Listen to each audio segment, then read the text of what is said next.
HMG, the recognized symbol of excellence in sports entertainment.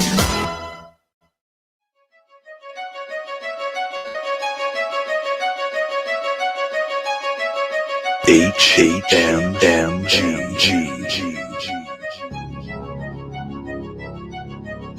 Hami Media Group. This is your next level wrestling review. And this is NeXT.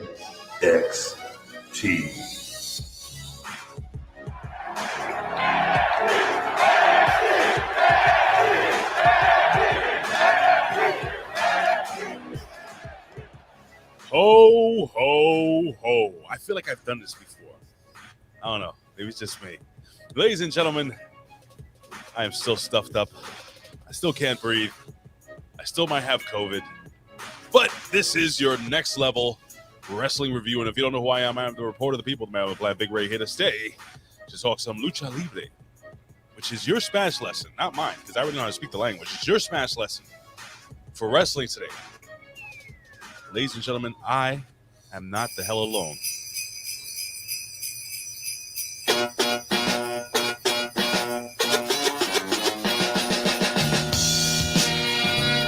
Ladies and gentlemen, I am here with the three-time Chase University Arm Wrestling Champion, the Vet. Oh, wait, I'm sorry. A Rip Rogers guy, the Vet, Jamie Williams. What's going on, Mr. Vet? Did somebody say the Vet, Jamie Williams? Oh, yes. Oh, how wonderful. Retribution. Not retribution. What do you call it when you fix shit? Oh. Like when What do you call it? What now? You know when you do things wrong and then you get a second chance? Not retribution. Redemption? There you go. Redemption. I don't know what you're saying. We always do everything perfectly. Well, ladies and gentlemen, for those listening live and those watching live, I literally was hosting the show with the Vet here for about 10 minutes before we realized we weren't live. God damn it. What a fucking work. Don't sell it. Don't sell it. Didn't you learn anything from Terry Reynolds? Don't sell it. God. Hey, you know what? Why don't we wait, how do I do this? No. Jesus Christ. What have you done? My God, if we didn't get struck down by the estate of Run DMC. Who the fuck cares? I don't think Run gives a shit right now. He has better things, bigger fish to fry. But anyway, speaking of fish in the pan, Mr. Jamie Williams, who's in the chat right now, buddy? Let's check it out. So, why don't we do that?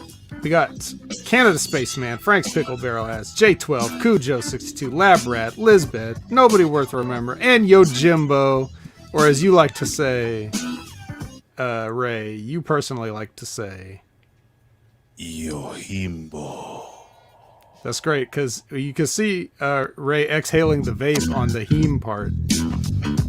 Oh, yeah. Pretty cool. And Bobo just popped in. So, we'll get people just coming in. If I didn't mention your name, that's YouTube's fault, not my fault. No, not your fault at all. So, I had quite an interesting... I'm going to be coughing a lot. I'm going to try to hit the cough button if I can. I had quite an interesting fucking week. I mean, Lord. 2 holidays. Weeks. You've had an interesting 2 weeks. Well, we haven't heard from you in a couple weeks. I missed you guys. I was sick as a dog, bro. I was telling you off air because apparently we thought we were on air, but we weren't. We were just off air talking to each other. That there's this gimmick going around here. I don't know if it's New York City or whatever. It's like a cold. It's like I call it kind of COVID. So the first night it happens, you start getting the chills, you get the headache, you get terrible body aches, you can't breathe, you start like a dry cough. So I'm like, oh shit, I'm fucking dying. I got the COVID, right? Go get tested. Nothing. So then I just stay home drinking water and shit and taking medicine, and I was fine in like 3 days, but it's still residual. But other than that, I'm Feel pretty good, man. I'm pretty excited. You know, I got accosted by three 12-year-olds. When you dress like that, I can imagine. But would you like to elaborate, or Oh yeah, I mean they're on the minority list, by the way. I'm gonna they're put, on the minority list? No, they wish they're on the naughty list. I'm gonna put 3 lumps of shit in their stocking. Is that what Santa does? I don't think so. Mm. But I times don't- change. I don't know. You know, he could. He could have updated his policy. So check this out, Vet. I didn't even tell you this story. So I'm at work, and I'm standing. I usually stand outside, most of the shift. I like taking in the fresh air, saying hello to the people in the neighborhood. I know everybody pretty much in the whole damn neighborhood. Dogs come by, give them fucking dog treats. You know how it goes. Love doing that, right? Don't you do that? No. Oh. Well, anyway. So I'm sitting there, right? I'm standing, not sitting. Sitting outside would be weird. And these the 3 children, maybe, no, the oldest one is maybe 13. And this one is the ringleader. And they are what I call a couple of Wiggers, Okay. a couple of M&Ms, Right. a couple of Machine Gun Kellys, Mm-hmm. a couple of Island Boys. Yeah. So the leader of the crew says, "Yo, I live here. I'm coming in." I look at him and I was like, no, you're not. You don't live here. Oh, boy. Oh, blah, blah, blah. So he starts going off. He's like, yo, you better respect me. I'm going to be the next Dave Chappelle. I'm like, why are you talking this way? I'm like, dude, you live on Park Avenue. And his friend started laughing. So he got offended. Because it's true. So now, as an adult, Vet, when confronted with something like this, what do you think you should do? Confronted with what exactly? I mean, somebody trying to get into your building. Like, I've never done this occupation, Ray. I'm not sure. He was trying to get in the building. He was making smart remarks, being a smart ass, trying to be funny. He was using the little gimmick. The gimmick the old people used to reach things on the shelves. I don't know where the hell they got that shit. The little claw. Mhm. They were trying to poke a hole into the awning over the building. They were being dickheads. How as an adult with 12-year-olds and 3 12-year-olds in front of you, how would you handle the situation? I'm not sure. I guess I seem to just have one of those faces where nobody ever tries that shit around me. Right. It's very unfortunate. I wish a motherfucker would sometimes, but they just kind of never do. And I don't know if it's just because I have one of those faces or if it's a coincidence. I never get the right people. But I know how Big Ray would handle it. Well, so I proceeded to instead of be the adult, lower myself down to the standard of children. Yeah, you grabbed him by the collar and jacked him up No. against the wall. No? I would not touch it. No, listen, I'm a big Puerto Rican guy. You got 3 white boys. Think that's gonna end up well for me? Well then. So these kids proceed to make up a story. Okay, so I'm besting them obviously because I'm much more intelligent and you know the deal. Of course. And I'm quick at the mouth. We're going back and forth. Finally, I said, "Listen, just get out of here." I was like, "What's the matter?" I said, "Look, it's getting late. It's almost 5:30. Don't you have to be in bed?" I'm like, "Daddy is your dad's gonna." And I went, "Oh." I said, "He's not around, is he?" He's not. Father's not around, right? Is it the nanny? Like, did she raise you? I said, Park Avenue's that way, kid. He got very mad. So the kid tries to spit on me. And then he goes, "Yo, you know what I'm going to do? I'm going to watch this. He calls 911. I said, what are you doing? I said, oh, God. I said, all right, Karen, do what you got to do, kid. So then he calls 911 and lies and says that I was the aggressor, that they are being harassed by this big Spanish guy, as he said on the phone. Mm-hmm. Little does he know, we have cameras facing behind them and cameras in front of them with audio. Yes, we have access to that. So anyway, bro, in less than 30 seconds, 5 squad cars pull up to the front of my building. My boss comes out.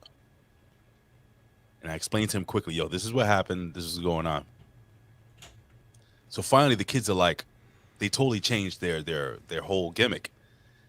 Officer, this man, he tried to accost us, blah, blah. Yo, using fucking really good words, right? So then my boss, we're listening, right? And my boss goes, he goes over to the cop. He goes, yo, do me a favor. This is embarrassing. You know, my doorman didn't do anything. He goes, do they know that we have cameras with audio? And the cop goes, do you? And the kid goes, yo, this is bullshit, son. And he starts talking. And it was just terrible. Well, then what happened? Well, then the cops decided to tell the kids to get in the car. And he asked me if I would like to press charges. What do you think I did? Well, judging by your attire here that I see, you were in the holiday spirit and you decided, I'll let these kids off.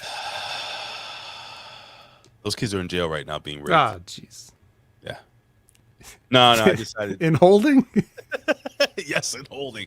No, what I told the cop was in front of because the kids were in the cop car. I said, yo, do me a favor, officer. I said, don't take them to jail. I said, do me a favor, drive them about 15 blocks north and let them go. And let them act tough in Harlem. Straight up. That's exactly what I told him. And the cops looking at me, he goes, that's a fucking good idea, he tells me.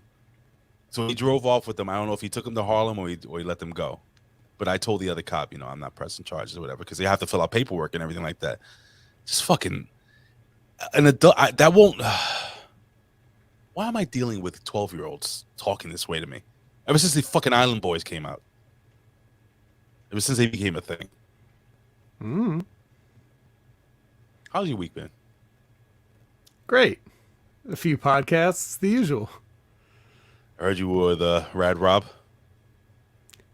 Yeah, he had to reschedule. That's going to be later today now. Oh, wonderful. Did he touch you? Yes. Excuse me? Did he touch you? No. Okay. Just making sure. He has a tendency of touching people. He touched me the other day. Sounds like, yeah, that definitely sounds like a you problem. So I'm out of this. I'm out of it, man. What do you think we should do? You think we should jump into the 3 count? Yes. Okay. I don't know if I know how to do this. It's been a while. Ladies and gentlemen, it is time, not for the 1, not for the 2. It's time for the 3 count. This is the 3 count with today's biggest stories in pro wrestling, world news, pop culture, sports, and more. And now, back to Big Ray and the Vet.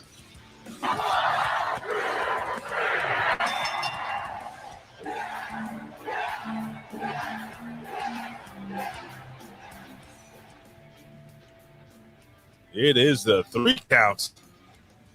I'm gonna tell you guys something. Not a lot of news today. If you guys have anything in the chat that you would like to discuss, throw it out there. But well, it's funny that you say that because nobody just says, Vet, what do you think about Hannibal? Which proves that I think he missed the show last week where Ben and I were briefly discussed that. So if you want my thoughts on that, I'm not going to repeat myself. So just go back and listen to that episode with Ben and myself. We talk about it briefly. Do you want to say anything about it, Ray? well, yeah, You're a big fan of guys stabbing people with spikes and stuff? Here's the deal. Hannibal. Okay, Hannibal. Most people thought for some reason that Face was the leader of the A-Team. Not me. Right. I always thought, wait. Hannibal was the what? Nobody thought Face was the leader of the A-Team. Some people did. Some people Nobody even thought did. he was the leader of the. Yes. Name one person who ever thought Face was the leader of the A-Team. Steve. Frank. Well, are you just saying names of people that you've thought of right now? What? Are you even referring to our Frank, or are you just saying Frank? Jesus.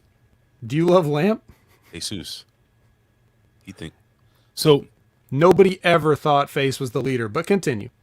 well, I just wanted to put out there that you know, Hannibal was the true leader of the A team. I'm sure more people thought BA was the leader than Face. You know what? I agree with Jinder Mahal. I think Murdoch was definitely the leader of the A team on the slide, on the down low. What do you think? No? No, he's too unhinged to be a leader. I saw the whole Hannibal thing. I thought it was disgusting, bro. I thought it was terrible. Number one, and I don't want to beat a dead horse or beat a dead referee, but I've never heard of hiring in my life. And I'm sorry, I didn't really get a chance to listen to your show. I was dying. I never heard of anybody hiring what he called a bleeder, because I saw his retort to the situation on YouTube, and I was like, a bleeder? What the hell? Who hired? Like what, a hemophiliac? I don't know. He's like, oh, we hired this referee. He's a known bleeder. What the fuck does that even mean? Everybody's a bleeder. Everybody bleeds. So, it's just disgusting. That's not pro wrestling, bro. That's bullshit. That's AEW. That's what it is. It's AE motherfucking W. I have nothing to say. Okay. I have nothing to say. I think that guy's a piece of shit, and he's he's not entertaining. Like, how do people sit down and? I mean, I'm not saying that I'm fucking Howard Stern here over here, but goddamn, this guy is like not entertaining, and he has such a big audience. I think this show with that audience would be the best show of all time when it comes to. What you just said, apply that to basically everybody that's on YouTube. That's basically the truth. I don't know how some of these these low watt bulbs get so many followers and stuff. There's got to be something to it. But that's the thing. Like, supposedly Hannibal is he like has to pay to get booked on shows. Like, nobody wants this guy. He offers to pay his own way and bring his own stuff and do his own things and stuff like that. And that's why he gets on shows. I didn't know that. Mm-hmm. Supposedly. Have you ever seen him wrestle? No.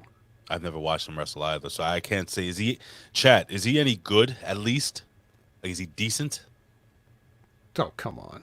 I don't know. What if he's... You don't have to watch him to know that it's probably not going to be the greatest. He's a little... What's the term that we can use now? A little slow, right? Like, off. He's missing a couple of sandwiches in the picnic basket. Right? Yeah. Just like a little bit. Like a little ADD mixed with some THC or whatever the fuck. I don't fucking know. Hannibal will... What does this say? That would be wrestling with Cody on AEW. They bought that other fucking guy that had no right being on TV. What's his name? A while ago, a couple months ago. Oh, Nick Gage. Oh, see, this is why I blame I blame AEW for this. Vet. Really? If Nick Gage didn't get on TV, you think this guy would be shoving scissors up people's asses? Yes, because he's already been doing it. Yeah, he's been doing it for a long time, huh? Yeah. I don't know. None of that makes sense, man. That's not wrestling to me. No. Well, like Ben and I were saying, just why do you bring it? Like, who cares about a ref at an indie show? Like, what's the payoff for that? Does the referee come back with in a where it's a steel cage match, no holds barred, like me versus, like, what is the point of a ref doing? So I don't know, but we don't have to spend time talking about it. I just that you said throw it out to the chat, and someone in the chat threw it out, so I'm kind of pitching it to you, see what you thought. You didn't really surprise me with your answer. Any sane person would probably have the same reaction. Oh, we got the real RVV who's joined us, Elizabeth. I always say Elizabeth. She's joined us. Gam Wolfers is in late, but he's here. So I'm excited, man. Our family is here to celebrate Christmas. So, the first story of the 3 count, former WWE Tag-Team Champion Mike Mondo, FKA Mike of the Spirit Squad, is preparing for a full-time return to the squared circle. Really? Yep. Aside from the occasional indie appearances, Mondo has not performed regularly since 2019. But the word now is that he's planning to get back into the ring full time. PW Insider reports that Mondo is working towards a full-time comeback in 2022. He made a special appearance, and I'm paraphrasing all of this. He made a special appearance at NYWC, that's New York Wrestling Connection, and noted on Instagram after the show that he plans on coming back better than ever. So I know you have some Mike Mondo connection there. What do you think of old Mikey coming back full-time as a full-time wrestler? I will say that wrestling can always use more Mike Mondo. He was my first trainer. So before I ever knew anything, it was Mondo that was teaching me stuff. The very, very, very basics of bumping, the rope running, like all that stuff. So I obviously have a very personal connection to Mondo. But besides that, if you really look at him, like the stuff that he's done, he's just so fucking good. He gets it. And not only can he do anything you want, but he's obviously one of the people that can sort of impart that knowledge to people that are coming up. Because here's the sad fact, Ray. Pretty soon, we're not going to have the guys anymore, like the old timers. They're not that know all this stuff. They're not going to be around. And then we're going to have like the TNA generation trying to teach people what wrestling is. And that's why you're already seeing way too much dives and high spots and things like that, because those fucking guys are like producers in WWE now, when, they maybe never got taught the basics themselves, or maybe they ignored the basics and just thought they did what they thought would be exciting, and I can't really blame them for that, because they wanted to be different at the time. But now it's gotten to a point where, it's too much, and it's desensitized us to exciting, unique action in the ring. So now if everybody's doing something exciting and unique, nobody's doing anything exciting and unique. So there needs to be those guys like Mondo who are really good at not only doing it, but teaching it and helping guys in the locker room, giving them those little tips that they can pass on so that this sport doesn't completely fucking die. The real RBV says here, and I quote, "Wrestling could use more. Mike Mondo should be a gimmick, a snobbish old school scholar act." Isn't that the shirt that you're wearing? Did somebody say Andre? Yeah, see, well, I mean, like, even if you go back, guys, and you get on Peacock and watch all your old Raws and pay-per-views and stuff from the Spirit Squad era, if you really watch the Spirit Squad and you watch Mikey, he's the one doing everything, bro. People want to say, "Oh, I knew Dolph Ziggler was going to be so." No, you fucking didn't. You want to talk about Ken Doane being like the 19-year-old prodigy and stuff like that, which he was good, but he's no Mike Mondo. Mike Mondo was the battery that ran that thing. And if you go back and watch the matches that they had with like DX and the Ric Flair and those type of guys and stuff around that time, you watch Mikey and then watch everybody else, and you'll see he's great. Yeah. Just I didn't actually use that phrasing, Rick, but if you insist. And I agree that Kenny definitely did get all the pussy. Frank's Pickleberg, maybe, who knows? I wasn't there. Your microphone's a little poppy, so I don't know if you can unplug and plug back in, but it's all good. I'm gonna jump into the second story while you do that. So here's the deal.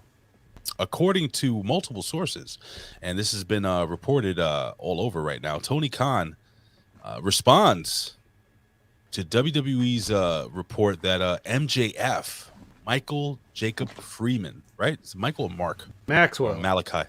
Maxwell, yeah, that guy. Maxwell Jacob Freeman. He'll be Michael Jacob Foster when he comes to WWE. He is interested in working with the WWE eventually. So anyway, Tony Khan seemed unfazed by a recent report on the future of AEW's top young stars. Andrew Zarian of Mat Men Radio reported last week, I don't know what the fuck that is, but that WWE and his broadcast partners at Fox, USA, so on and so forth, are interested in MJF, so on and so forth. Now, check this out. Tony Khan says now, he comes off saying that, it's a good thing. I don't really care. But he says, and I quote, "I think it's great," Khan told CBS Sports. So now we're talking about some CBS Sports. "I encourage that. I think they should keep talking to him because he's because he's a wait. Oh, this shit jumped. Oh my God, all these pop-ups. You know where I am, right? Wrestle Stink.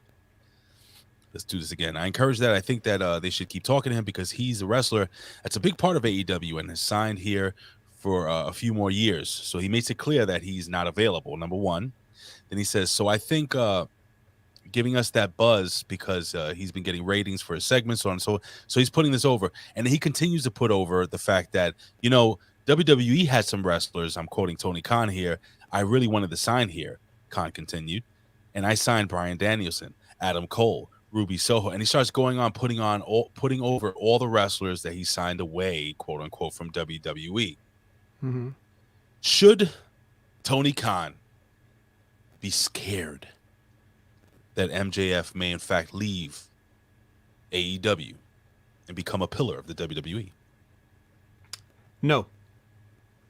And why? Because he has so many people there that he won't miss MJF. It's already sometimes tough. It seems like for stretches at a time for MJF to even be on television because they've got so many people, or they just don't, they only put him in for like a very brief thing, maybe like a quick little video thing, like a vignette or something. If he were to lose MJF, it really wouldn't damage AEW that much. He also shouldn't have to worry about it from the sense of if MJF has brain one in his head, and I think he does, obviously. He should know that the WWE would be poison for his career. Like whatever he's built up to now, the equity that he's built as a professional wrestler, all he has to do is just look at the track record of other outsiders that come in, big hot prospects from the indies that went there to die. Like, I don't know, Killer Cross, Keith Lee, Ooh. what the heck, all these guys that were supposedly can't miss, and look what happened to them. They were total miss. They were on purpose misses. They're like, they didn't even shoot at the basket. They just threw the ball behind their back without, you know what I mean? Like, there is no way that he should go to the WWE for any reason right now, because they will change everything. Like you said, they'd change his name. They would change everything about him. They'd be like, you can't say this, you can't say that, you can't do this, you can't do that. They'd have him beat in just a matter of weeks, and then he'd be on main event with friggin' Shelton Benjamin or something. Tony Khan shouldn't be afraid that MJF would leave, but even if MJF left, I don't think it's going to hurt Tony's promotion one bit, because they've got a lot of guys that can fill that spot. They do have a lot of guys. See, the thing is that people don't understand. Well, maybe they do understand. They just refuse to admit that, like you said, this MJF you would never see on a WWE television screen. He will not be calling people methany. He will not be getting that type of heat, stuff that he could do on AEW. It just wouldn't happen. So it would be an extremely watered down version of what you see now. If they didn't change it altogether. Yeah. Because they probably make him $1 million man Ted DiBiase ripoff, just like they do. Probably not 1,000 times. You don't think so? I look. So there's a couple of comments I want to address. Number one, Yojimbo says after wrestling he would have a better post career having worked for WWE as opposed to AEW. We'll see about that. Because when your boss has more money than the WWE can pay you, you're not going to have to worry about after wrestling at all if you're smart. Number two, Cujo says, you don't think WWE would make a special case of MJF and go all out just to stick it to AEW? We got one of your guys, pal. Now let's make him a star. No, because not only do they not do that, they go the opposite way to bury guys that have been somebody somewhere else. But I don't think that even the guys that they want to push, do they even know how to get those guys over to the same degree anymore? So no, I don't really think so. Okay. I think MJF should stick where he's at. And this allows him basically, AEW is basically, I mean, people joke about, oh, the forbidden door, but it's a true thing. If you work for AEW, you can work for everybody at the same time. You're not going to have to worry about, oh, they're going to take my Twitch channel. Oh, they're going to take over my Instagram. Oh, they're going to, you know what I mean? So why would anybody like willingly go to prison is what I'm saying. Word life. Yes. I agree. Good. I'm glad that you agree. Well, why don't we jump into the third count here? And this is going to be one of my favorite counts as I play the gimmick music here. 'Tis the holiday season. Do you know this? Do you know this intro music? Oh, yeah.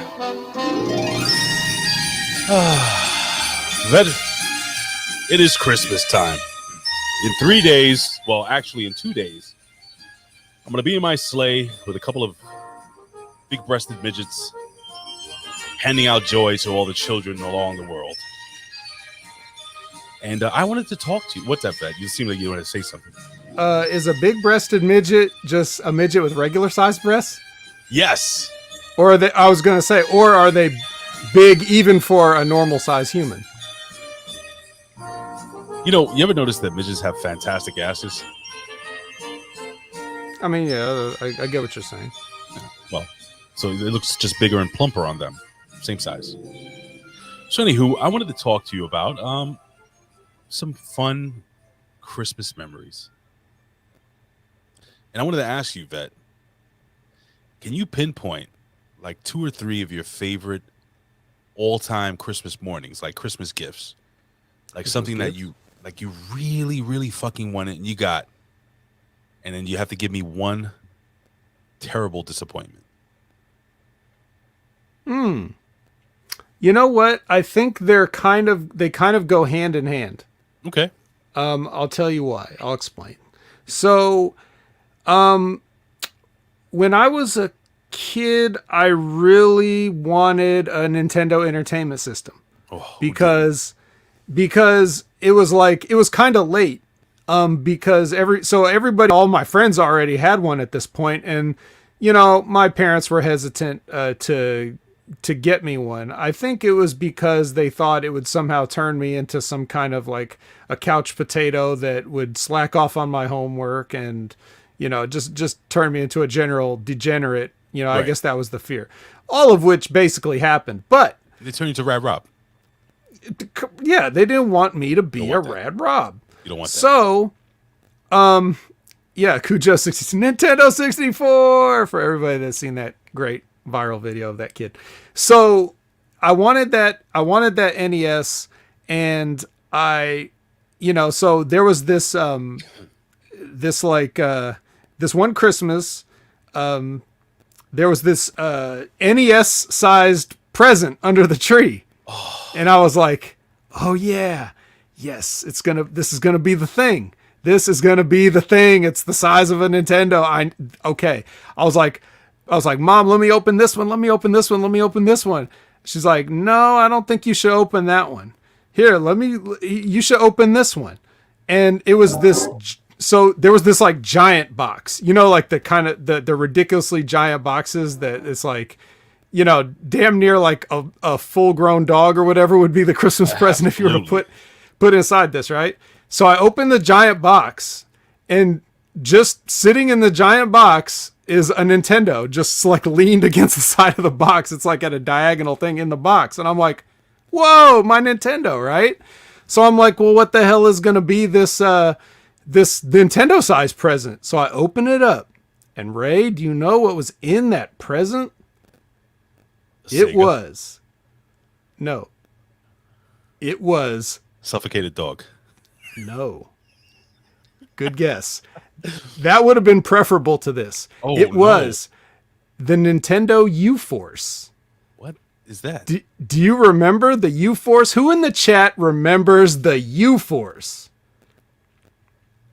It was a peripheral for the Nintendo, much like like the power pad for playing track and field, or the light gun for playing Duck Hunt, or Rob the Robot for playing Gyromite and Stack Up. And those Nintendo had those peripherals.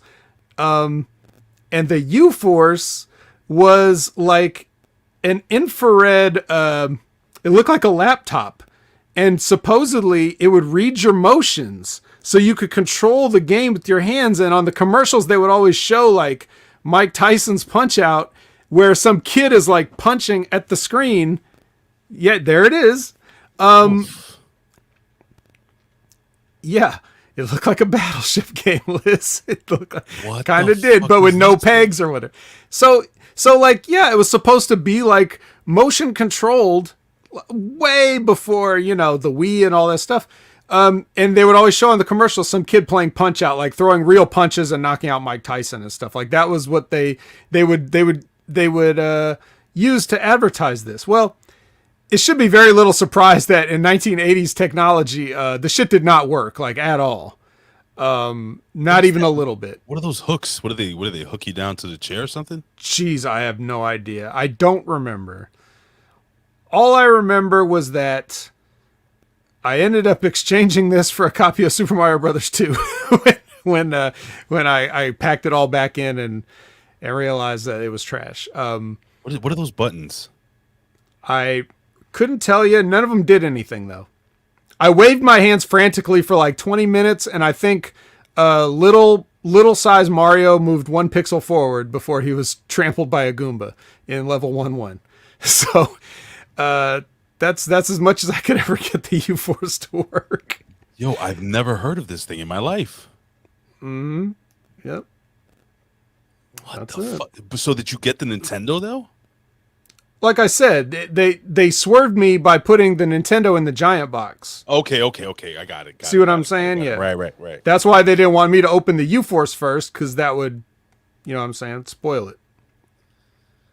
Jesus Christ, the U-Force. Yeah.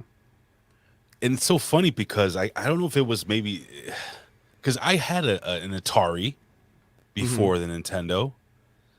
I had a Sega Master System before the Nintendo, but there was just something special about a Nintendo Christmas. Yeah. And I think it was, so my parents had the worst hiding place. They did it every year, same spots. And what they did was they would hide the toys underneath a blanket behind the bed. There was like this large space behind the bed, and they would put it back there. And I remember one Christmas, I don't know why this is such a fond memory. It's kind of fucked up that I ruined my own Christmas, but so my father, he had this lockbox where he kept like all this, and it was super easy to like fucking Jimmy. Like it like the lock on it was cheap. As a matter of fact, in order for me to open this lockbox, I had a nail file, on a nail clipper. You open it, and I would push it in, up, down, and just jiggle it and turn it at the same time, and it fucking opened, right? And boy, this is gonna be so dark, because it was like the best memory and the worst memory. So so I'm jimmying the thing. My brother catches me. He goes, "Yo, how do you do it now? How do you open that up?" Right? I was like, "Oh, I just wanted to see what they got me for Christmas, And what I was doing was, and the good memory was that it was the year that, remember Bases Loaded for Nintendo? Yeah. So what I would do is I would peel. There was like a little rubber gimmick that you could peel and actually seal back up. So I would actually take the game out while my parents were in church or whatever, doing what they were doing. I would play it for a couple of hours, slide it back in, seal it, and then throw it back in there. It didn't have like the whole plastic covering over it and everything like that. I did it very, very well. And I did that with a couple of the games I had. Well, at that time, my brother was. Well, wait, before you continue, I want to say that I also did a similar thing to this Go ahead. with the Nintendo 64 when WCW versus NWO World Tour came out for the Nintendo 64, and I found it and I knew it, and I used like it. The present was already wrapped though, but I like razor bladed that shit. Yes. Open the shit up every time nobody was home. Play that shit, you know. But anyway, so just want you to know. See, once again. Different sides of the country, different upbringings, same stories. Well, We're all the same. I don't know if this one happened to you. Oh, well, we'll see. Continue. Your brother. So because my brother was a drug addict, my father had set aside our rent, and he was also holding my other brother's rent in that lockbox. So just before Christmas, my brother, who had an issue with drug addiction, who saw how I opened the box, used my technique to steal all the money and disappear. Oh. Right before Christmas. Oh. And it was my fault.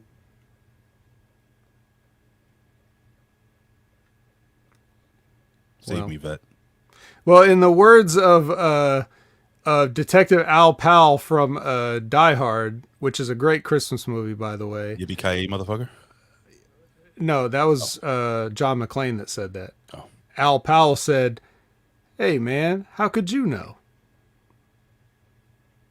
Well, I was doing wrong. And like I couldn't tell my father that. And here's the thing. I think my father went to his grave not understanding how my brother found out how to open that box. Yeah. You know what a fun Christmas gift was, though? Like a really fun one? Yeah, lighten the mood with a fun Christmas gift, Ray. My LJN WWF figures. Oh, yeah. Bro, that was so I remember behind the bed. Now, I at that time I was much younger, so I didn't have the technical abilities to do what I did, a couple of years later. But there was something about just pulling over that sheet and seeing the box for the ring. And then I would imagine how I was going to make these matches. If I'm correct, my first collection of LJN figures, I got Hulk Hogan, the Iron Sheik Nikolai Volkov, Andre the Giant with the long hair. He had the long, not the short fro, and the blue trunks. Right, and he didn't have the caveman gimmick, the singlet. He had it was just the trunks. The blue trunks. His hands are up like this. Anyway, Jimmy Superfly Snuka, Junkyard Dog. I can't. Was George Steele that first year? I think it might have been George the Animal Steele. Yeah, I got a question for you. What's up? You remember how the George the Animal Steele had like raised hairs on his chest? Now, absolutely.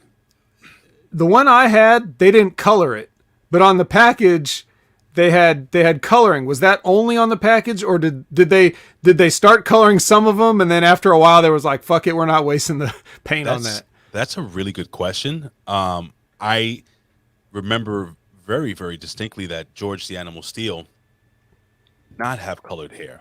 Yeah, it just looked like he had some weird skin condition on his chest and stomach, right? I think so. Let me see. He had hives. George the Animal Steele had hives, not body hair. Steele LJN. See if I can see. Okay. While you're looking that up. Yeah, go through the thing. I just want to tell you, Jimbo, that WCW versus the World was garbage. It's one of the worst games ever. Not as bad as the Nitro and Thunder games for PlayStation 1, but pretty damn bad compared to what we would eventually get on the Nintendo 64. And I know this because I own it, so don't question me. Yep. Yeah, see? Isn't that weird looking? It looks like somebody threw a bowl of oatmeal on him and ran or something. Like, what is that? Let's see if I can get... Here we go. See that? I don't know. Whoa, look at that face. This is what Rad Rob looks like when he shaves. Look at that. With the green tongue, too? Same thing. I had the Mine doll, too. Remember mine? Oh, my God. The little stuffed gimmick with the tongue hanging out? Yeah. Wow. Yeah, I had that, too, dude. That's all I ever wanted. He was my first favorite wrestler, I think, George Animal Steele. Wait, hold on. You see that? I think somebody painted the... They're selling this on eBay. Get the fuck out of here. It says, look, WWF LJN George the Animal Steel wrestling figure, custom repainted. Oh, well. Look at that. Let me see the back. That is just pathetic. I wonder if anybody's actually stupid enough to pay for that shit. Somebody will. How much are they off? For $29. You want me to get it for you? No. You sure? Yes. Here it is in the blue. Wait a second. You're right. It does show like it's painted here. Yeah, on the packaging, whenever he was on the back, it always had the hair painted. I'm going to show you right now. It's actually, there's a, where is it? Here it is. Look, take a look. Yojimbo says Matt Cardona would buy it. He already has it. Trust me. Don't worry about that. And if there is a variant out there with color on it, Matt Cardona has that too. So, you see that though? So I guess it was the prototype. And then when they actually produced the figure, they were like, nah. They're like, no, this is going to be too much work. Right. So my most of my figures came on a black card. This was a blue card. So I think that George Steele came in the second wave. So it might have been the following Christmas. Yeah. All right. Well, anyway. Yeah. So that's our Christmas stories. LJ did LJ, was there a point to the LJN figures? Did you have more? No, I just wanted to lighten the mood because my drug addict brother stole our rent. So okay. Well, moving past that, now you had the ring, right? It's my fault. Sorry, but you had the ring. Sure but you did have the LJN ring, right? I did. Did it ever crack? Did the ring ever crack? A nice fucking cross right in the middle. Again, guys, different parts of the country, different upbringings. You had stories. Yeah, my father did something where he took what do you call ice cream sticks? What do you call this? The sticks, and he made like a cross out of it, and he used glue and duct tape, and that shit held for years. Mm-hmm. Well after that, but yeah, man, right down the middle, brother. And it's not. I don't know about you, but it's not like I was slamming them down there on as hard as I could on the thing. It's just a regular wrestling slam. Yeah. Did you ever have the AWA ones? Remember those? No, definitely not. You don't remember? When I was that young, I didn't know there was other wrestling besides the WWF at first. Ever seen the AWA wrestling figures though? I probably seen them, but I didn't have them. Let me see. I think they have him. Oh yeah, I think they were by Remco. I don't think they're still in business, are they? Are they? No, I said that I don't think they are. Oh, I don't think they're in business either. So check this out. Here you go. So these are the AWA figures. Oh, nice. So let me just. They look like Migos. A little bit. Migo figures. Is that Carlos Colon? Probably. Is that Rip Rogers? Probably not. With the suspenders, that's not Rip Rogers. You sure? I don't think so. No. Let me see who else. I don't know who. These are the Rockers, I think. Right? Is that Ric Flair? That's Ric Flair. He was in the, and that's that Chinese looking guy. I think that's supposed to be Rick Martel. Those figures were fucking horrible. Abdul the Butcher, look at him. Fucking man, look how slim and jacked he is. Right? Abdul the Butcher. It's like, dude, we're not making another model body. Everybody gets this size body. It's fucking incredible. I wish. Did they have a Jerry Blackwell too with the same jacked? Yo, I thought Jerry Blackwell was gonna be the greatest wrestler in the history of wrestling. No, you didn't. I did, and I'll tell you why. Not even Jerry Blackwell thought that. Bro, the fact that a guy that big could throw a drop kick was like mind-blowing to me. Yeah. It was incredible. Come on, man. You didn't think Jerry Blackwell was over, dude. Well, once again, I didn't really watch AWA until later in life, but maybe if I was a kid and saw Jerry Blackwell, I'd think, yes, this guy. when Rocky 4 came out, they came out with figures, I believe made by the same company, Nemco or whatever the fuck that is. Where Probably. they had, so here's a funny thing. So it was Rocky, right? You could buy Rocky, obviously Apollo Creed, Clubber Lang, and Drago, right? And they all came with boxing gloves that you could put on their hands, right? But here's the thing. So remember the He-Man figures, how they had one hand like closing so that you could put a weapon in it, and the other hand was like stiff and open. The second glove never went over the second hand. You would have to cut it with like nail clippers and kind of squeeze it over, and it would look all weird and awkward. Wow. They didn't even think that far ahead on it, huh? Nope, not at all. And I had the giant Mr. T doll too. The giant one. I didn't have that one. I did have the A-Team version. I had the A-Team, Mr. T, and Murdoch action figures, which were cool. I loved those. You know, I'll tell you one Christmas gift before we jump out of here that really, it just came into my memory right now, and it was such a cool gift, dude.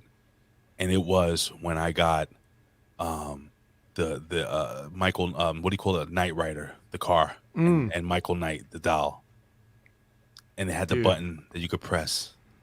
I wanted that, but I never got it. Wow, man, dude. Good times, man. I don't mean to be like get sentimental and shit, but I don't understand how my father did it. I think, you know, I tell my kid all the time, you know, I say, I work hard, I work long hours, I work crazy hours. Your mother works really hard to give you everything that you have. Because, you know, this Christmas, like, he doesn't really even want anything. You know, I wanted to give him something to, because he's been such a great kid and such a good kid in school. And it's like, bro, my dad, it was me, my father, my mother, my two older brothers, and my father took care of the whole family on one salary. You feel me? And then dealing with my other brother being all crazy and my other brother sucking. It's just, I don't know how he did it. I was fucking lucky, man, growing up, bro. I was blessed. That was a good Christmas gift, man. Did you have did you ever get the General Lee? No, I didn't get that one, but I think I wanted that one too. I didn't even know what that fucking rebel flag meant when I was a kid. I was like, whatever, man. This is the car that jumps over stuff. I want it. Right. So who fucking cared? Yeah. Even though apparently that car is a symbol of systemic racism now. Well, yeah. Well, veteran. What can you say? Oh, and Yo Jimbo says, does anybody remember the Centurions? Yes, I do. Centurions. I don't think I had them, but I remember the toys. Do you remember Jason the Wheel Warriors? Kind of. They were Unless like I'm thinking of something else. No, they were like the vehicles were like mixed with plants. Yeah. I had one of those. And his father was missing, and he had to find him. That was like the premise of the story. I had one of those. I don't remember which one, but fuck, Vet. What was the toy? It was a cartoon, very short lived. If anybody knows, you would know this, and if you don't know, then the chat will know. They had, all right. It was like futuristic, and it was like kind of like medieval times, but in the future. And they had these symbols on their chest that would glow. And it would be like a dragon or a fucking wolf or something like that. Do you remember that? And they would expose their chest and it would shoot out of their chest. Not the Care Bears. Was it called Visionaries? Visionaries, yes. Yeah. Great fucking great. I had the Indian guy that was like native. Well, I don't know if they had real countries in the show, but it had an eagle in it. It had but the toys, they had like a hologram. Yes. Right? Yeah, I had the one that, the native guy had an eagle. That's the one I had. Visionaries. God damn it. Yep. I'm trying to think of other obscure toys that. Well, we could do. This sounds like a Rad Rob show for the future. Because we could do this all day, and I think we want to because, as usual, awesome. NXT didn't really give us a hell of a lot to talk about, but we want to just try to run through it, and then maybe we can get back to talking about toys at the end. All right, ladies and gentlemen, so let's jump into NXT 2.0. We all want to go big, then say that. Ho!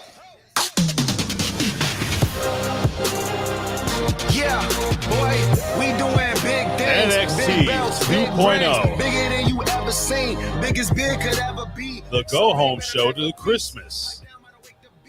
This was live December 21st, 2021, and the big headliner is that the phenomenal one, AJ Styles, will be face-to-face with Grayson Waller. Did we hear about this at any point before this night? Bro, I went back. Was AJ Styles on Raw in an angle on that night, and they didn't mention jack shit about him being on NXT? I didn't know what the fuck was going on. I thought maybe I missed something last week. I really didn't. I had no idea. Why? Why are they doing this? And then later on in the show, we're going to find out another guy, another WWE legend, I guess. He's a legend in the WWE. He's going to be making his comeback. Is that what they're doing now? I mean, you would have thought that they would have done this more back when they were trying to win a ratings battle. You know, but they sent Charlotte down a couple of times and thought that was going to be enough. You know, WWE is ass backwards, bro. I think we can crush AEW under our boot if we just send the Queen. Ugh. That should be all it takes. We kicked the show off with Ciampa in the ring. Ciampa's in the ring, and then he calls out Braun Breaker. And on cue, Braun Breaker comes out. Now, I did not hate this that much because I like the idea of how you have the veteran, the champion, trying to get into the young guy's head. But what happened is Braun Breaker ends up getting into his head, that being the champion, Tommaso Ciampa, by literally picking him up, snatching him off the canvas and lifting him over his head. And he could have done whatever he wanted with him at that point in juncture. But he didn't. Put him down. And he told him, "I'm going to rape you, brother." Isn't that what he said? Something like that? No. No? While No. Ciampa was on the floor? No. Oh, what did he say? I don't remember, but it wasn't that. No. "I'm the big booty daddy. I'm going to show you something with your booty." No. Show you how to own No, you. I think that was you with those 3 kids from before. Oh. Nope. Braun Breaker. But yeah. You keep saying that name. I don't know who you're talking about. Oh, Rick Steiner I know. Jr. Yeah, I know Rick Steiner Jr. was Right, out that there. kid. Now, the only thing I would question is like he maybe shouldn't have laid hands on Junior. Oh, Because when he then it's smashed, like, right, well, why yeah. would you just put him down? But if he would have been in the mid sentence and then the kid grabbed him up out of nowhere and then set him down, it would be kind of like, could have had you type thing. If you got slapped in the face, though, I mean, now you just got slapped and walked away. So, that's questionable, but I guess I'll allow it. Because like you said, the whole thing wasn't too bad. It wasn't too bad. It was actually one of Ciampa's better promos, I think. Yeah. Yeah, I'll give it up to him. Everybody knows I'm not necessarily a fan of his, and I take a chance to bury him whenever I can get one. But Sure. I will also say that I liked this from him, from the character. This is what he needed to do, and he did it. So, great. I just wouldn't have slapped him if I was in that position. Hey, why did he do that? It was part of the promo where he said, when out of nowhere it slaps you across the reality, slaps you across the face. But I think he could have got away with that without actually hitting him. So, Okay. yeah. Well, and to answer Liz's question, why is it when he walks to the ring, he looks like he can't move his upper body? He looks like one of the wrestling action figures. Well, he is a wrestling action figure. Look at him. I mean, come on. the guy's in phenomenal shape. Let's be real. When you see his arms down by his sides, that's as low as he can put them Yeah. because of his lats. So, Did you ever know anybody that walked that way and shouldn't have? I was a wrestler. I think I'm throwing you the softball, Chief. There's too many to name. Do you like that guy on social media that he's real skinny? He walks around like that and he just bumps into all these big weightlifters at weightlifting shows on purpose to start a fight. I don't know who you're referring to. It's just some skinny dude, some viral guy that's one day gonna get himself snapped in half. What he does is he walks with his arms out to the side like he's real fucking swole, but he's skinny as fuck. and then he'll look for the biggest, scariest looking dudes at these weightlifting and powerlifting competitions, these world strongman things, and he'll bump into them on purpose, yeah. And they just look at him like the way we look at, like, Meltzer. Oh, I almost dropped this. But anyway, so, man, you got Raquel Gonzalez backstage, right? Wait. What? First, we had the Instagram of Grayson Waller calling out, talking shit about AJ Styles, which is where I learned that AJ's going to be on the show. The fact that AJ, like, I know this is kayfabe, but technically, shouldn't AJ not give a fuck and not sell for this kid? You would think so, but they let you know he's already on his way here, which means that regardless of his Instagram promo, AJ was going to be here for some reason. So it's more like, I think the way they were setting it up, and again, not saying they did a great job of it, but I think the way we're supposed to think is that Grayson heard that AJ was coming to visit, and that's why he wanted to cut a promo on him. You see what I'm saying? I guess. But again, they don't really tell that story, right? If we knew ahead of time that AJ was going to be there, it would have made more sense, right? So that's just what I think they were thinking. They did probably fuck it up. So then we get Raquel Gonzalez walking. She's walking. She's a walker. And then she gets attacked by some crackhead, some thin woman on various drugs. Just attacks her backstage. So I have something about this. I don't know why this is so annoying to me. They're fighting backstage. They're throwing each other into everything. Metals flying. I mean, they're doing things that, like, if I got thrown into a pile of fucking steel beams, I'd probably be done. But that fucking girl, Dakota Kai, must be the most powerful woman in the universe. She's tough. She's fucking tough as shit. Ever since she lost her damn mind and started twitching and stuff, she's extra tough. Bro. Now, I don't know why, and I need you to explain something to me. Okay. Why do they have the referees out there just over? Come on, guys. You gotta get it to the ring. Come on. I mean, come on. You can't do this here, guys. You gotta get to the ring. Move it to the ring, guys. Let's go to the ring. Let's go. Ring, ring, ring. Ring, ring, ring, ring, ring, ring, ring. Shut up! Shut up! Shut up, referee. Shut the fuck up. Shut the fuck up. Shut up. Oh, my God. I used to get that mad seeing that, and over time I've just been beaten down by it over the years, because this doesn't just happen here. It happens on every single WWE program, or not even WWE. It could be anything with a ref. They're going to ask you, what are you doing?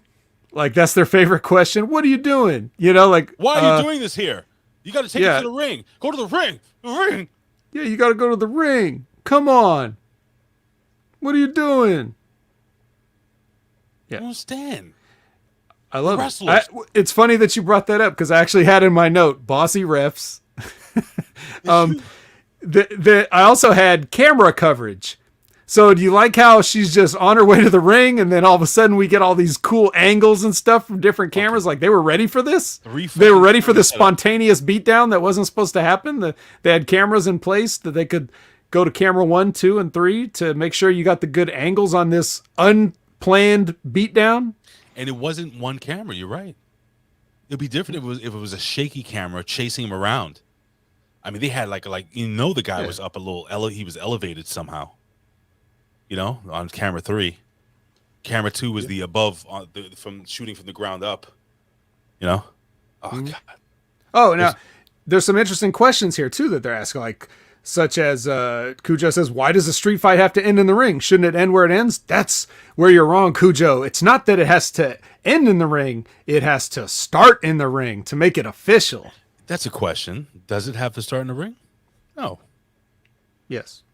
A street fight has to start in the ring, dude. It's a street fight. Well, by their stupid rules. Also, did you know you have to hold on to the tag rope whenever you're making a tag? No. Oh. Yeah. So anyway, the rules are there when they're convenient to be there, and then ignored most of the rest of the time. Technically, the fight should have started the minute that they walked out of the arena. You think so? It's a street fight, right?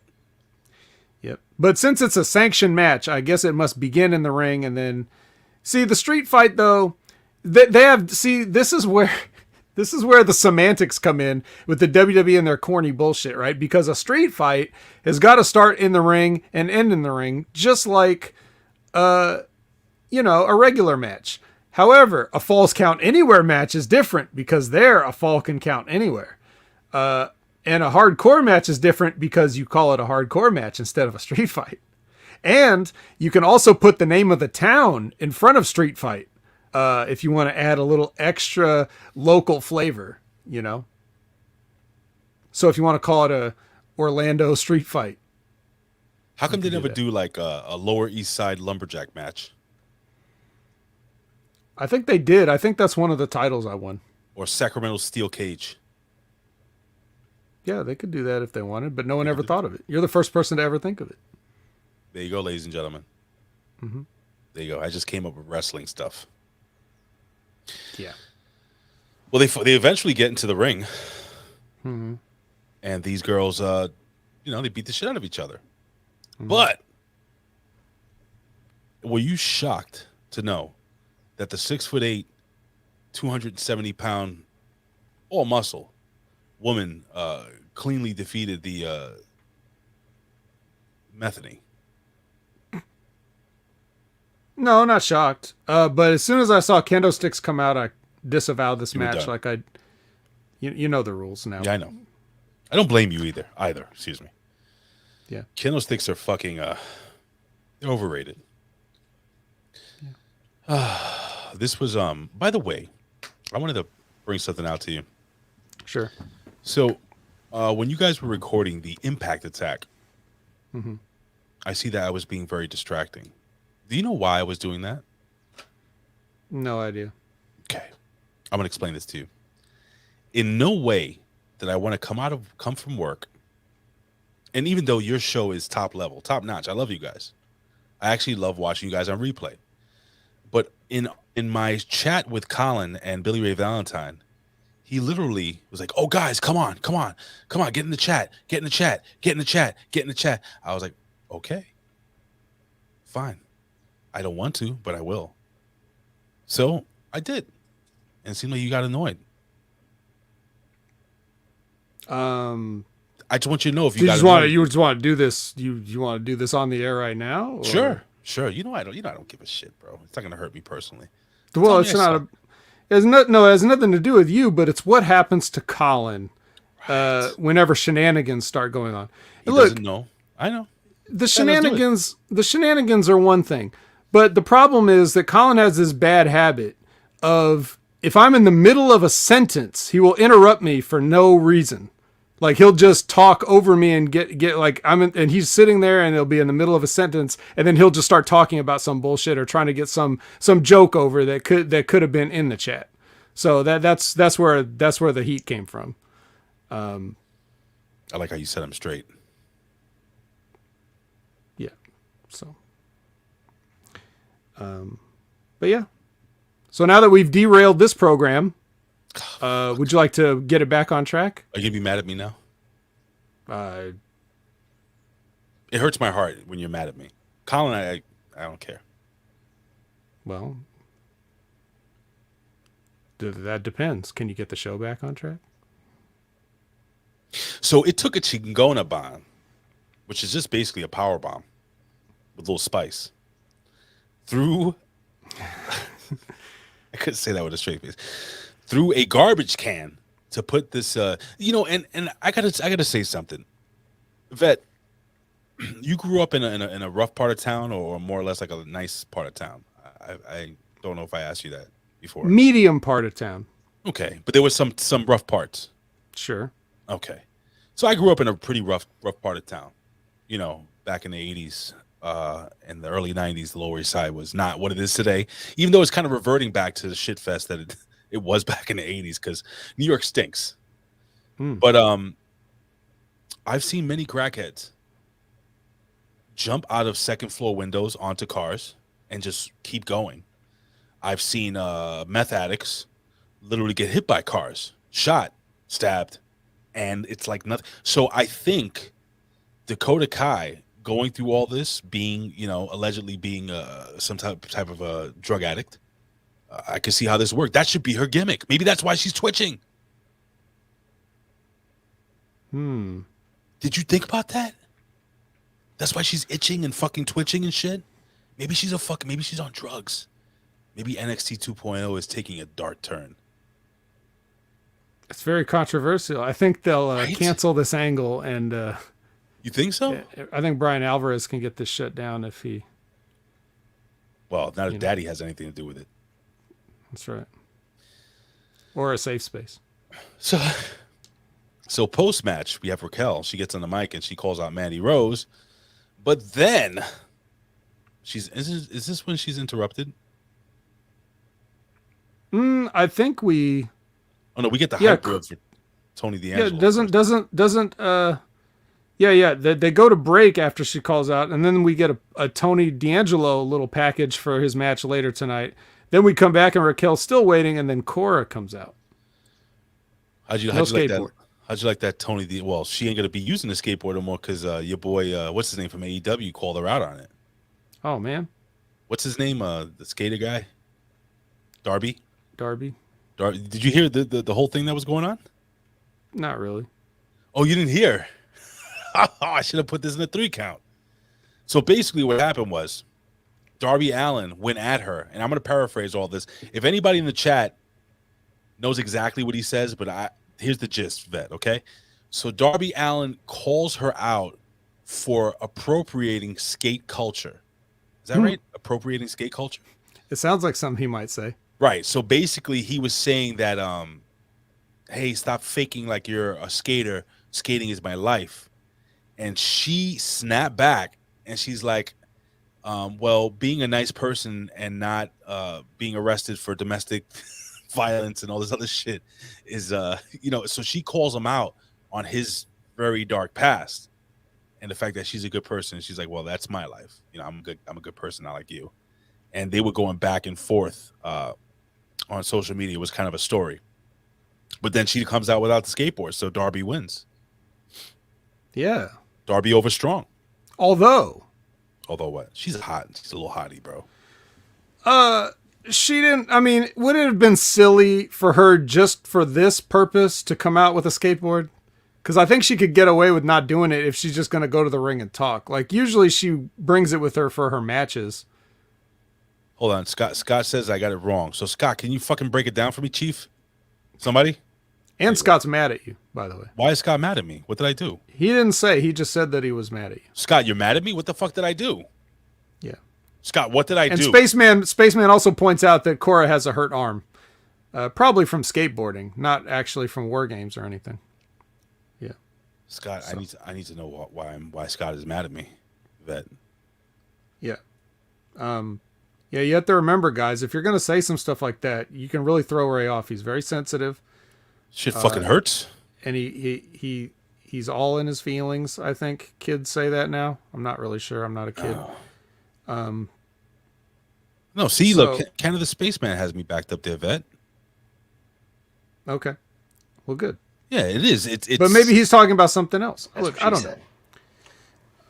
Or he said. We don't know who said what. But I do know that Cora almost slipped on the stairs when she was getting in the ring, so maybe it's best she not ride a skateboard.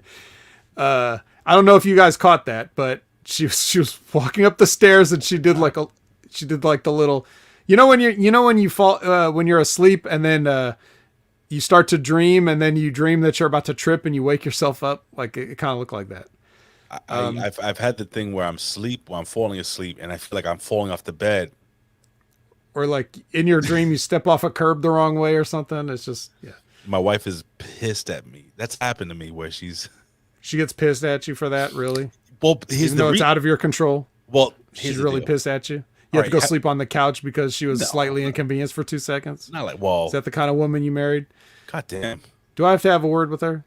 Can you? I got your back, Ray. Please? Yeah. Even though you're the woman in the relationship, I'll still have your back. Does she know that I am the Hammy Lifetime Achievement winner? Damn. You got the Lifetime Achievement? Your career's not even close to being over? No. that amazing? Cool. There it is. Anyway, Hold on. yeah. I'm sorry, Vet. Am I doing a Colin here? No. Okay. Not mad, but a fan asked Darby about Cora ABC Darby. Just said he lives what? Oh, and says and Darby says he lives. Wait, what happened here? Okay, Darby says he lives skate life. She just doesn't. What? She just doesn't. Is a good person. I don't know. I don't know what's going on over here. I'm confused. I'm even more confused now.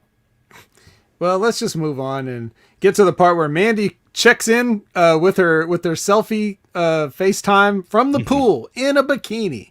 Can you say her name correctly? Mandy. Oh, yes.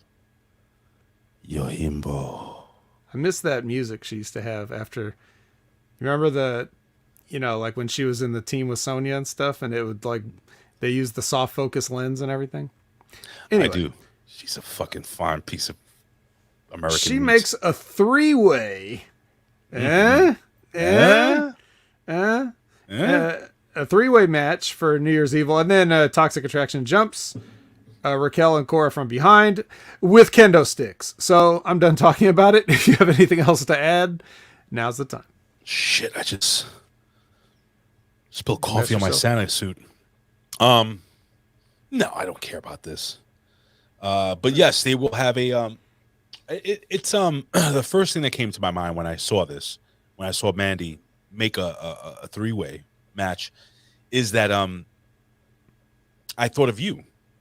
And I said, I wonder if Vet is annoyed at the fact that the champion is going to make it even more difficult for her to win. Like, who does that? Well, Because her shoulders don't have to be pinned, and she has two people she has to fight now. but consider this. Okay. Traditionally, there's no disqualifications in three-way matches. Oh, so she might have her homegirls come down and help her.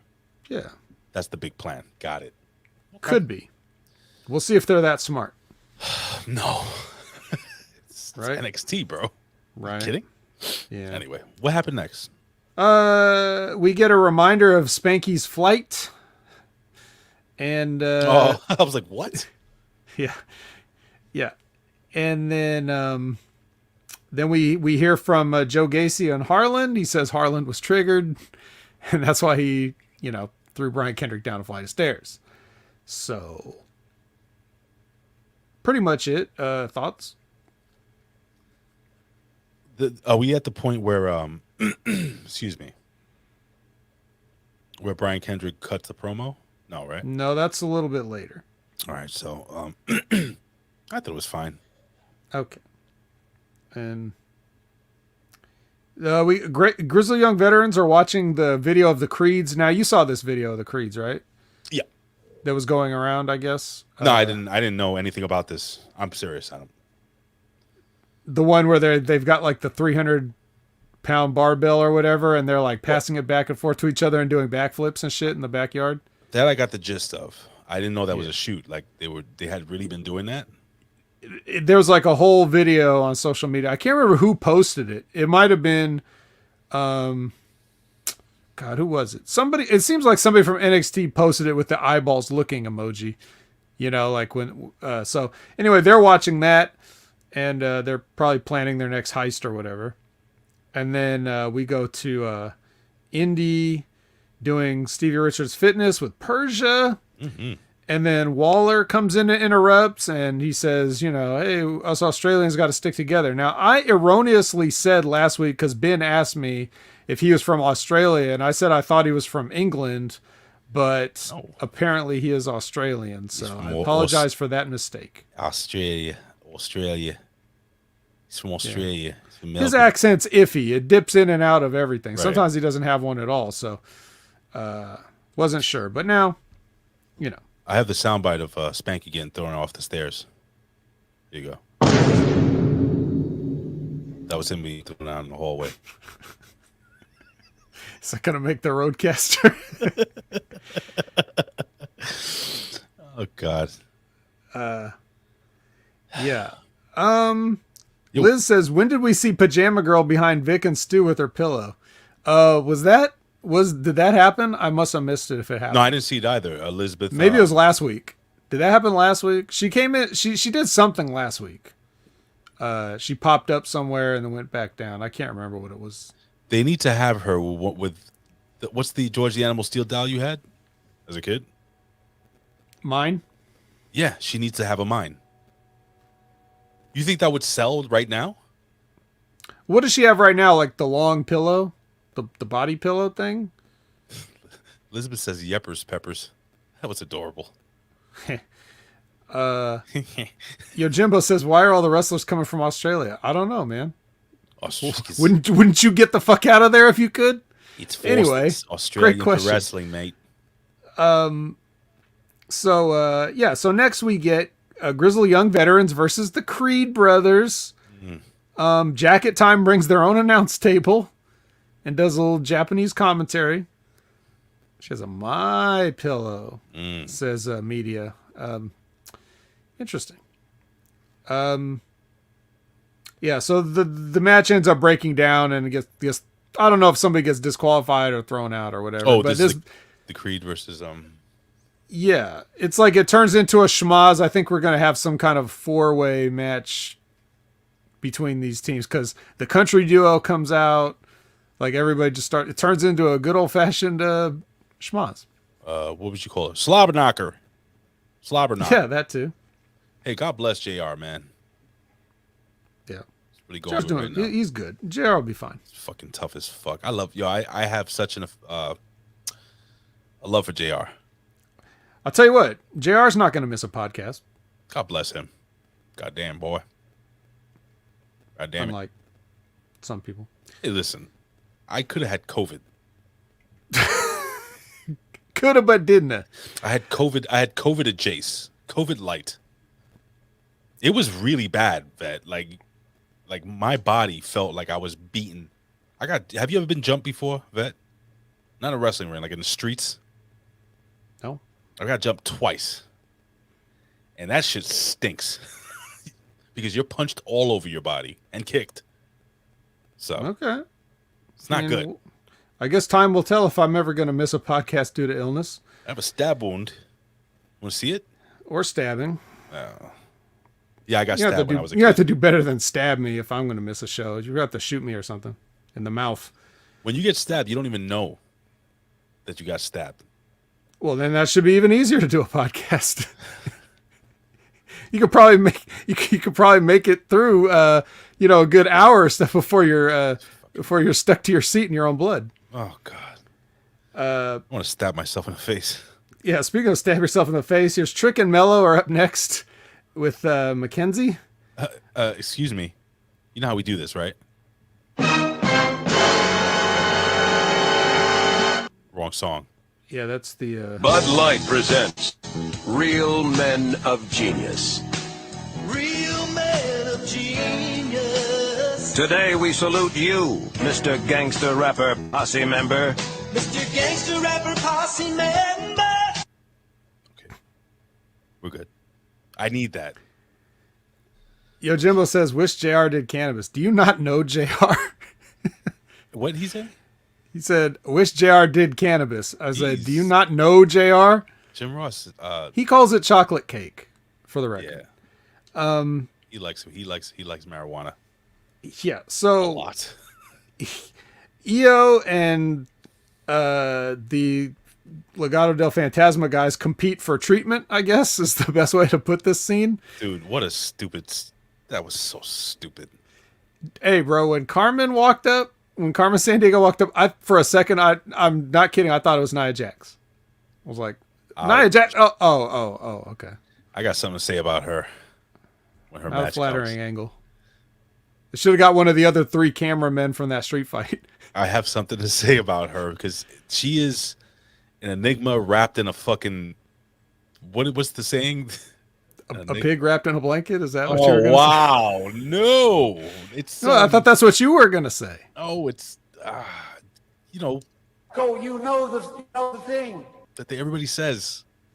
Enigma wrapped in that, whatever the fuck, it doesn't matter. A mystery. Yeah, I don't know the thing. Yeah, but I thought it was an eye for a second, but it wasn't. Then we get Trick versus Dexter here. Diamond Mine's up watching. Why do they all Roderick sit up Strong there? just they were up in the crow's nest, right? Why are they doing that all the time now? Is that their thing? It makes it seem like stuff is happening. Okay, It's a dynamic show, Ray. Like, oh, look who's here. Like, don't pay attention to anything for longer than 5 seconds. We got to distract you with something else. That is short attention span theater.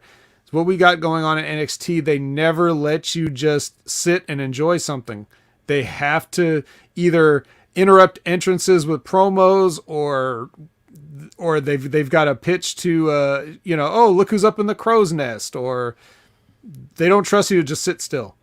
They're so afraid that you're going to change the channel that they said, "Hey, AJ Styles, can you come down here so people don't change the channel?" So, I'm sorry, Elizabeth. no, there's a third thing though, right? A mystery wrapped in an enigma. I think there is a third thing, but I think the way Elizabeth said it, Elizabeth, if you can clarify this, please. Thank you. What do you think of Trick Williams, man? Now that you've seen him in the ring,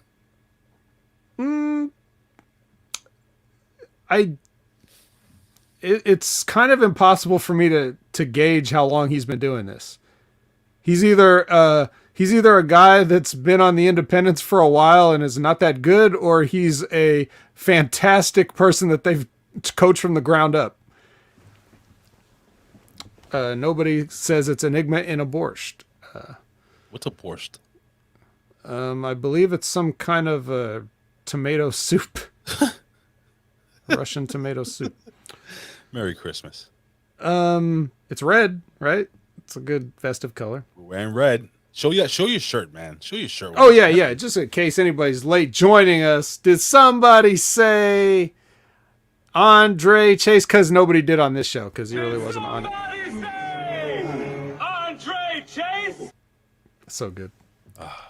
I find myself wanting to say that out in public, even though no one knows who Andre Chase is, or no one would know what I'm talking about. But I just feel like I want to say it. You know what you could do? Like, I'm sure, like, you walk on the street. Hey, do you know where the nearest Chase Bank is? You'd be like, Did somebody say Andre Chase? Well, if I ever hear somebody actually say that, then I'll be sure to do it. that'd be awesome. Anyway, Yes, sir. so in the middle of this match, Roderick Strong just attacks Carmelo Hayes. Fuck it.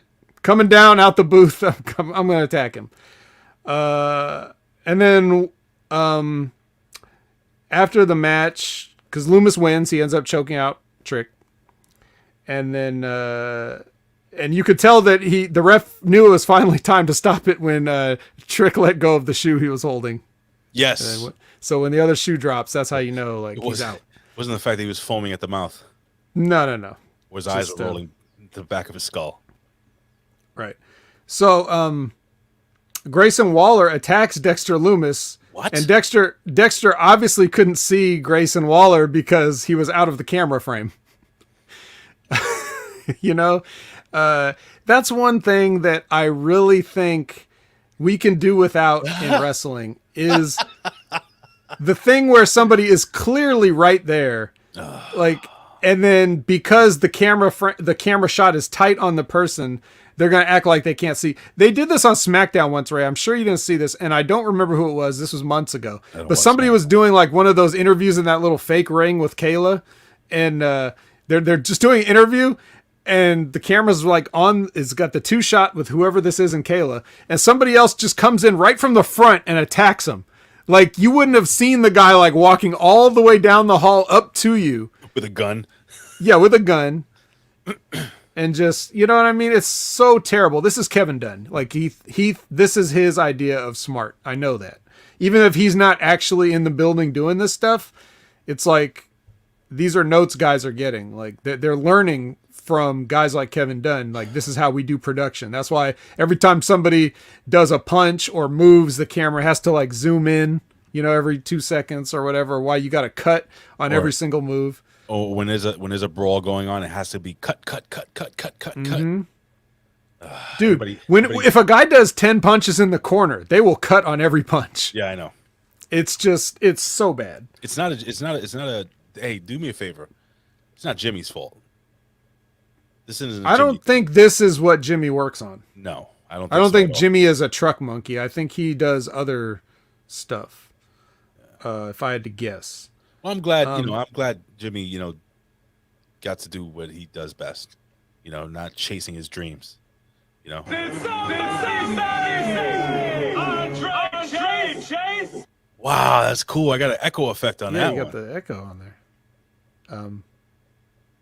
So AJ Styles arrives, and then we go to break, and then we get a Pete Dunne package, and then Waller comes out and he's complaining about stuff, and then he's interrupted by a real star, and you can tell because he gets a real reaction.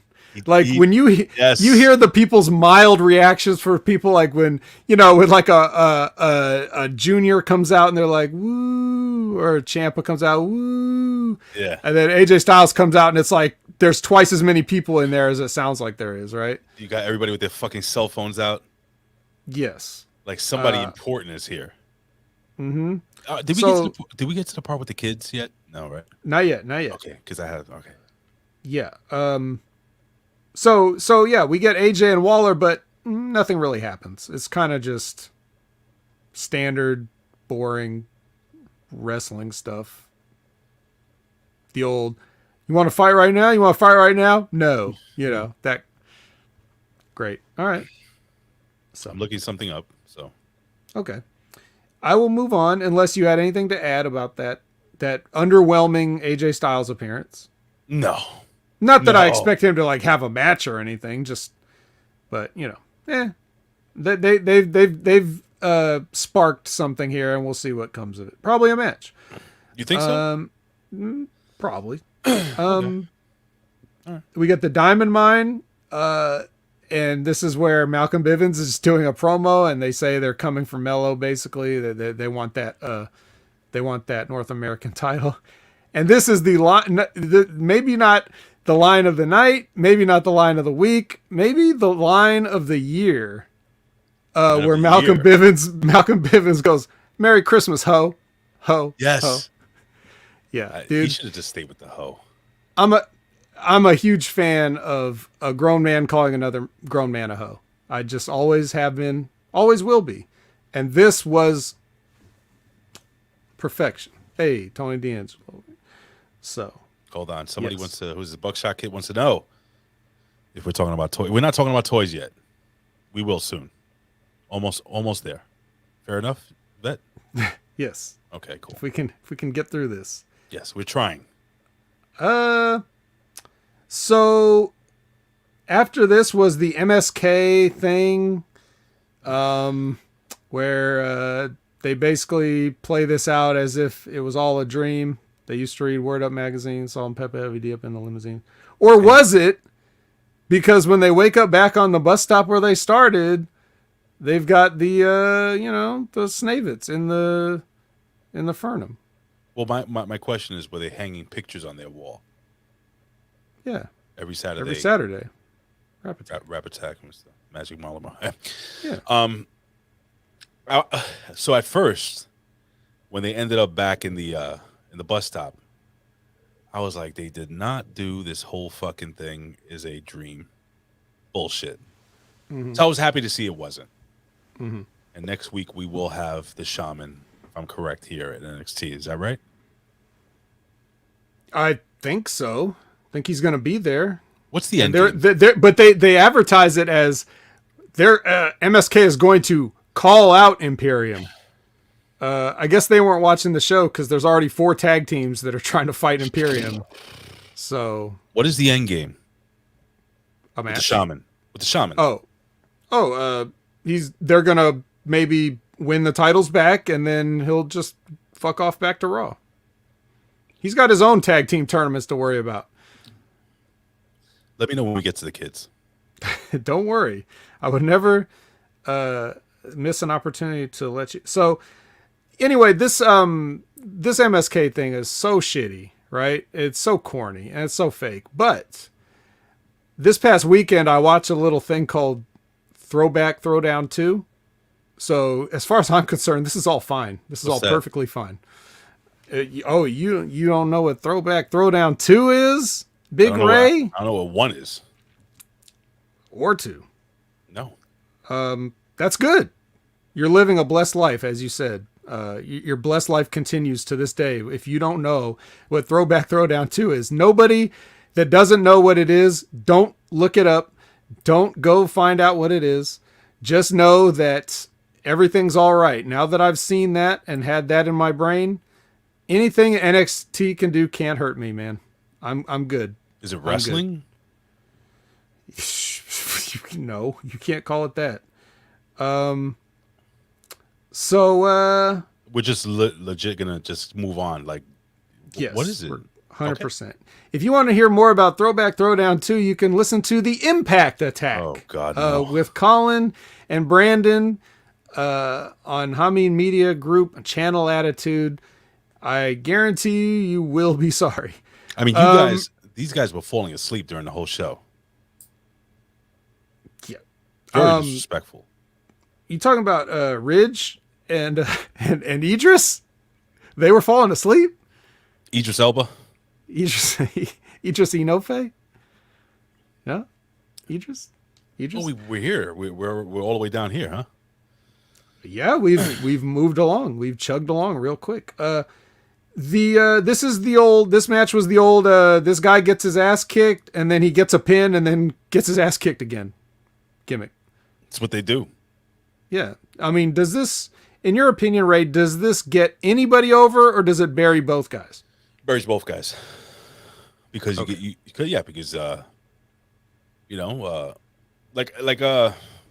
Wagner losing by disqualification gets him over more. Right. But him getting pinned via roll-up, schoolboy, doesn't help anybody. Right. Sorry, doesn't.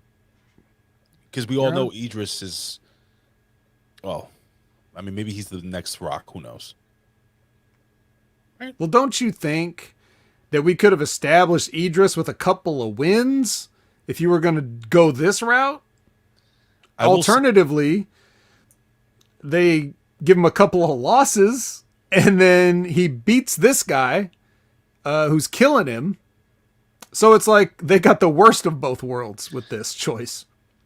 I will say that as I was watching this on the train on the way home, I was getting a little sleepy and I did like, oh shit, he won. But that's it. That's like all, it was just kind of like a shock. Like, oh wow, they really pulled that trigger. That's about it. Yeah. After all this, after the hype up with Kyle O'Reilly and yeah. All right. Well, why not? It's WWE, man. What do you expect? Robert Stone looks on though. So obviously a new layer of intrigue. Mm-hmm. Who's he looking at? Who knows? I mean, is he really going to look at the Ridge after he just lost to this guy? Or is he now going to look at Idris? I mean, anyway. Imperium with Mackenzie. I'm sorry. It's like a sigh of pain. It is. You can feel it, right? You can feel my pain through the... Because I'm still thinking about Throwback Throwdown too. Imperium with Mackenzie. Subtitled, of course. This right. has to be subtitled, even though they can both speak perfect English. I thought both guys were fucking German. Did you? I just never cared enough to focus in on what language they were in fact speaking until I was kind of like in and out of it during the promo. And the shorter guy, what's his name? I don't know. It doesn't matter. Fabian Eichner. That guy. When Fabian Eichner, now that sounds like a German name to me, Eichner. When he's talking, I'm like, wait a second, I kind of understand him. He's saying certain words that sound Spanish. Mm-hmm. And then when fucking Mackenzie's like, I don't speak German or Italian, I'm like, oh my God, this guy's a paisan. He needs to be with Tony D'Angelo. Well, he's right old school Italian, not this. Tony's the fake Italian. He's not the Fugazi. You're right. He's not the Fugazi. Oh. So, fun fact, if you notice from nice. Fun fact, when you go back and look at the old Imperium stuff from NXT UK, when they have their little track jackets, each track jacket has their name embroidered over the chest, and it's got the little flag. So you would have seen an Italian flag on Eichner's jacket had you remembered that. You know what the thing is, though, Vet? Nobody watched it. Oh. So. Or perhaps you would have remembered Eichner's debut in the Cruiserweight Classic, in which they said, this guy's Italian. But, you know, I know that was several years ago. No one can remember those types. Never watched that either. Oh, interesting. A lot of cool stuff in the Cruiserweight Classic. Really go back and check it out. Right now on Peacock. Streaming on Peacock. Hashtag, where are they now? Some of them are quite a few places. Walmart, manager at GameStop, Pizza Hut. Some of them are that. Some of them are that, but others are not. Let's see. We get Legatos is going to the ring. Zion looks on like a creep in the background. Nothing more to say there, really. Okay, now here we get a video package about the Boys and Girls Club. And Ray, it seems like you've been waiting for this. And here it is. I'm going to play it. Ladies and gentlemen, NXT heels. When I say Christmas, you say yeah, Christmas. With the holidays in full They had to cut that from two separate instances. Have been proud to partner with many of our local community organizations. Look how evil he is. WWE Season of Giving. Our superstars join forces with the Boys and Girls Club. Hold on. Did somebody Did somebody say Andre Chase? SeaWorld and give kids the world to bring the same enthusiasm and energy to those in need that the WWE Universe brings to the Performance Center. This is so... Yeah, hands up! Took part in the Hands up, kids! The Orlando, Florida area to help spread holiday cheer. Let me just stop this real quick. Do you think any of these kids have any idea of anyone who's on this roster? Hell no. Okay, let's continue. The city of Orlando has been so great to NXT. Kaylee Ray coming in with the candy cane. Hold on. Did somebody say Andre Chase? Did somebody All right, enough. Did somebody No, stop it.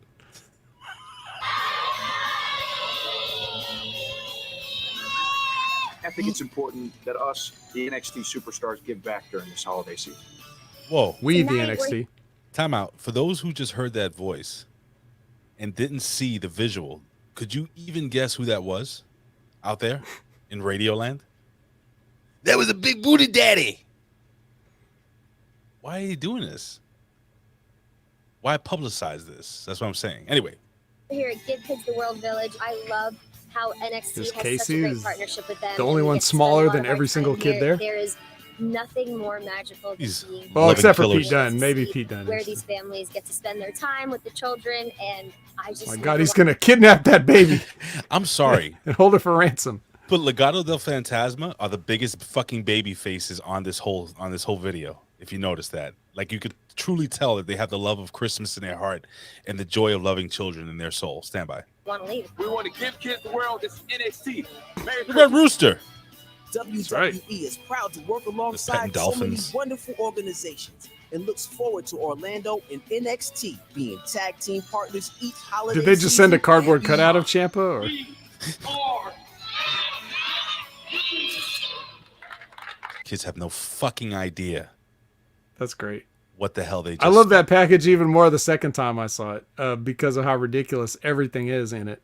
Like, Bro. you know, Legados del Fantasma, the stable was actually created by kidnappings. I wouldn't trust them around anybody's kids. First, I gotta say something. And Sonic the Hedgehog, you were putting over Albert being in that thing, and I'm talking about the wrestler Albert. Why did I think he didn't work with the WWE anymore? I don't know. Well, who got fired? Was it him or Hugh Morris? Yeah, Hugh Morris. He Was Hugh replaced Morris? Hugh Morris. Yeah. Oh, okay. Okay. Yeah, So Prince that's number Albert never got anybody naked and made him eat a jelly donut out of somebody's asshole or whatever that story was. Is that what the fuck the guy got fired over? Allegedly? No. Oh. Where the hell did that come from, Vet? Well, that was his Deep South stuff. But anyway, neither here nor there, as you like to say. All I'm saying is, Legado del Fantasma. What's the main guy? Santos Escobar. He is just a fucking sweetheart. Mm-hmm. Do you see him with the kids? Mm-hmm. Just fucking hugging them and dancing with them. Yeah. You That's told me what you do. You groom them early so that when you're looking for new, lieutenants. He's like, swallow this balloon, my child. It will be fine. If you get tummy ache, pray to Saint Mary. What's in blue? It's only candy. It's candy. It's called nose candy. Yeah. That was great. That was great. That was great. It was the best thing on this show. Andre Chase is so thin. He's lanky, huh? Yeah. Oh man. What? Did somebody say Andre Chase? What do we got next? Nice. Next is actually related to Legado because it's Carmen Sandiego versus Io Shirai back in action finally. Carmen loses because of mistletoe distraction when Zion Quinn comes out and threatens to kiss the FBI's most wanted super criminal at the edge of the ring apron. I'm gonna start calling her Electra Squarepants. Okay. Who lives in a pineapple over the border. Yes. May I voice my opinion on this match real quick? Please. All right. It was all right. Now let's talk about Elektra Lopez. Okay. Remember how I was saying earlier that she's an enigma wrapped in a fucking olive or whatever it's called? Mm-hmm. Certain angles, I think her legs are too short for her body. Mm-hmm. And her waist, right? It's weird. Like when she's turned sideways, I never seen anything like this. This is like an optical illusion. So when she turns sideways, she looks hot, right? But then when she turns her body around to the camera, she flattens out and widens up. Her hips shrink. It's the weirdest fucking thing. I don't like. She looks fit, but then fat at the same time, Vet. Can you explain to me what I'm looking at? Kind of. So sometimes, how many times have you heard this cliche phrase when you're talking about some vain TV or movie star where they say, "This is my best side"? Okay. Right. You get that kind of a thing. Well, it's more than just a face. Sometimes like from certain angles and other ones not, you look better than other times. So that could have something to do with it. It could be like an optical illusion created by the camera and the angles that they use. Because if you notice too, NXT uses some weird angles in with their cameras. Like they've got an overhead camera that's like not quite, like dead center. So this is kind of like it's looking down at an angle sometimes. It's the crow's nest. The crow's nest is definitely probably shooting from there. Probably. Yeah. But I think they have a crane in there somewhere that moves around and gets certain shots. Why not? But then there's also she seems like, just talking strictly professionally here. I'm not shaming anybody, but she seems like the kind of person that the weight probably fluctuates a few pounds week to week. Like she's not that strict on her diet, that, she might have that extra, churro or whatever. If the mood strikes, it couldn't have been a piece of chocolate cake. It has to be a churro. I think you know why. I think I know why, Fat. You Puerto Rican son of a bitch. That's me. But yeah, so that could play into it. Like, were you seen her last week and you remember that, or you seen her on Instagram? If she takes an Instagram photo, maybe she just she's got everything working. She's just got done working out and everything's looking right, and she got the right lighting and she's got the right whatever. And then you see her on TV and it's live, so you can't really just capture one pose. I mean, there's all kinds of things that could be going on. So to answer your question, I don't know. The Seinfeld Two-Face. Yeah. Is that the same thing like with Seinfeld? Are you a fan of Seinfeld? A vet? Well, I get the reference. This is where the girl's like ugly in a certain light at the restaurant, and then other times she's like. And no, Yimbo, she's Mexican. I'm sorry. Or is she? In Seinfeld, he was dating this young lady who was very pretty, but then when she put her hand to his face, she had a big man hand. No, you're thinking of something else. Am I thinking? No, man Seinfeld. hands is a different person. You're thinking of the man hands one, but there was one where, like, she looked completely like ugly and her hair was like stringy and stuff, and then when she sat on the other side of the booth, she looked radiant and beautiful. I never seen that episode. I gotta. Come on. I'm not guys in the chat. Back me up. You know. No, I believe you. I'm just not a big like Jen. Jen would know. Mm-hmm. Jennifer watches. She literally is rewatching the entire thing of Seinfeld. I think it's on Hulu or whatever the fuck it is. She's every day I come home or whatever. She's watched like 10 episodes or whatever. So she's watched every fucking episode, like I'm doing with It's Always Sunny in Philadelphia, which is the greatest TV show ever. And I saw the wrestling episode. With Roddy Piper. Cool.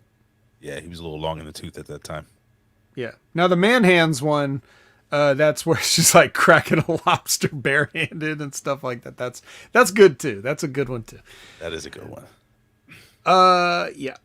So, but I don't know. To answer your question, like I said, I don't know. I don't know what the deal is. It's something that you are going to have to work out. It's going to have to be between you and Carmen, and you're going to have to come to some sort of resolution about this.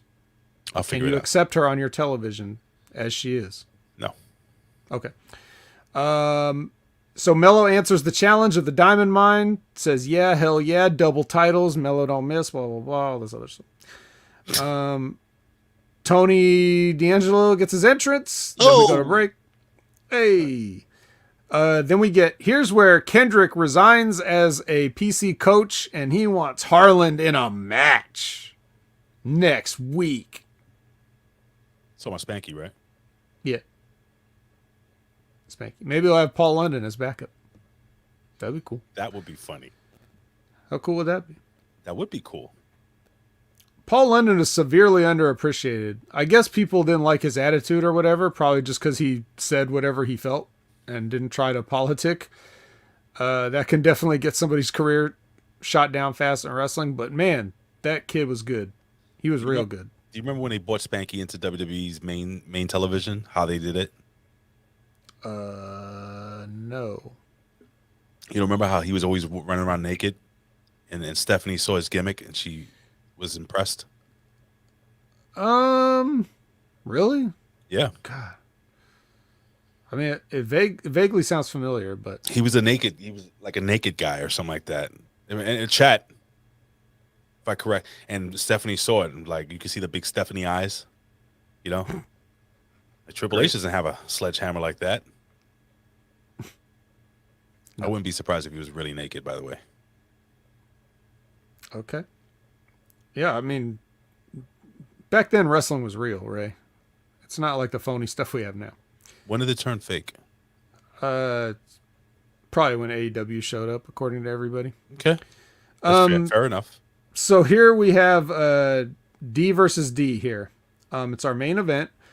One thing I noticed about this that was kind of odd, not really any mat wrestling like the amateur stuff. You would think that they could start a match like that, but my suspicion is that Pete Dunne can't actually shoot worth a lick. So he didn't want to do it. He goes straight to like the pro wrestling arm work and joint manipulation on the arm and elbow and fingers and stuff like that. But he doesn't do any of like the amateur stuff. Or even the catch, the snake pit. You think he'd know some of those shoot holds from Billy Robinson or whatever. No, nothing. Who's Billy Robinson?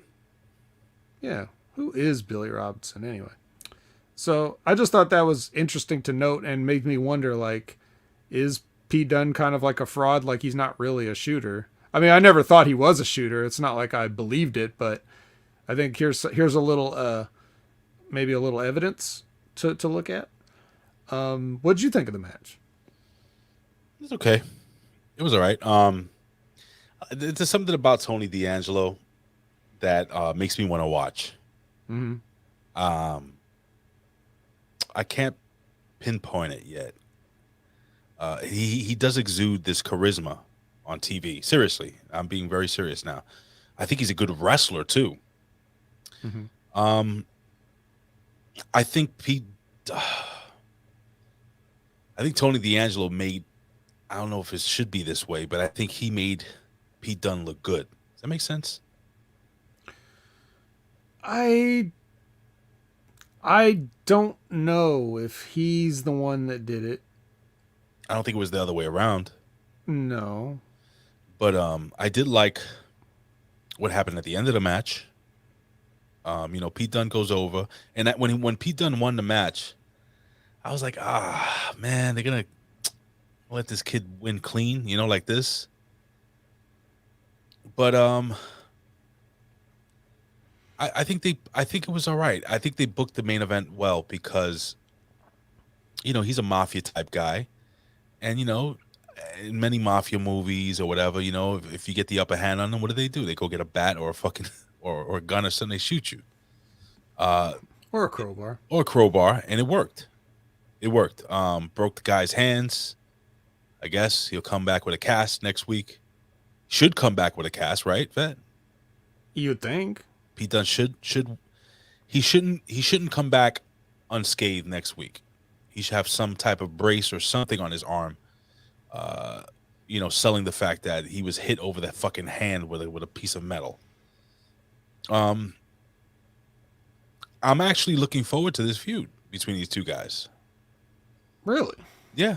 And it's all because I want to see D'Angelo or Tony D. Are they going to change his name? I hope not. No, because he keeps calling himself now just Tony D. Yeah, I mean, you would call yourself that because you don't want to say your full name every time, but I don't think that in promotional materials and stuff they should go with that. Like, he should still be Tony D'Angelo as long as you're seeing his name in print or like on merchandise or whatever. It should be that, and then you can have the Tony D stuff come out later, but I don't want them to. I want to see more vignettes with him answering to a Godfather type character. Like, all right, so we're talking about Seinfeld. So you want Tian Sha again, right? Except the Italian version. So remember we were talking about. So Seinfeld. Pretty soon the Godfather character will just be like sleeping on a body pillow in the backstage area all the time. No. Again, like Seinfeld. Remember how George Costanza used to come in and talk to George Steinbrenner, and we never saw George Steinbrenner's face, but we heard his voice. Mm-hmm. That setup, I think, would work. Putting hits on wrestlers, that type of thing.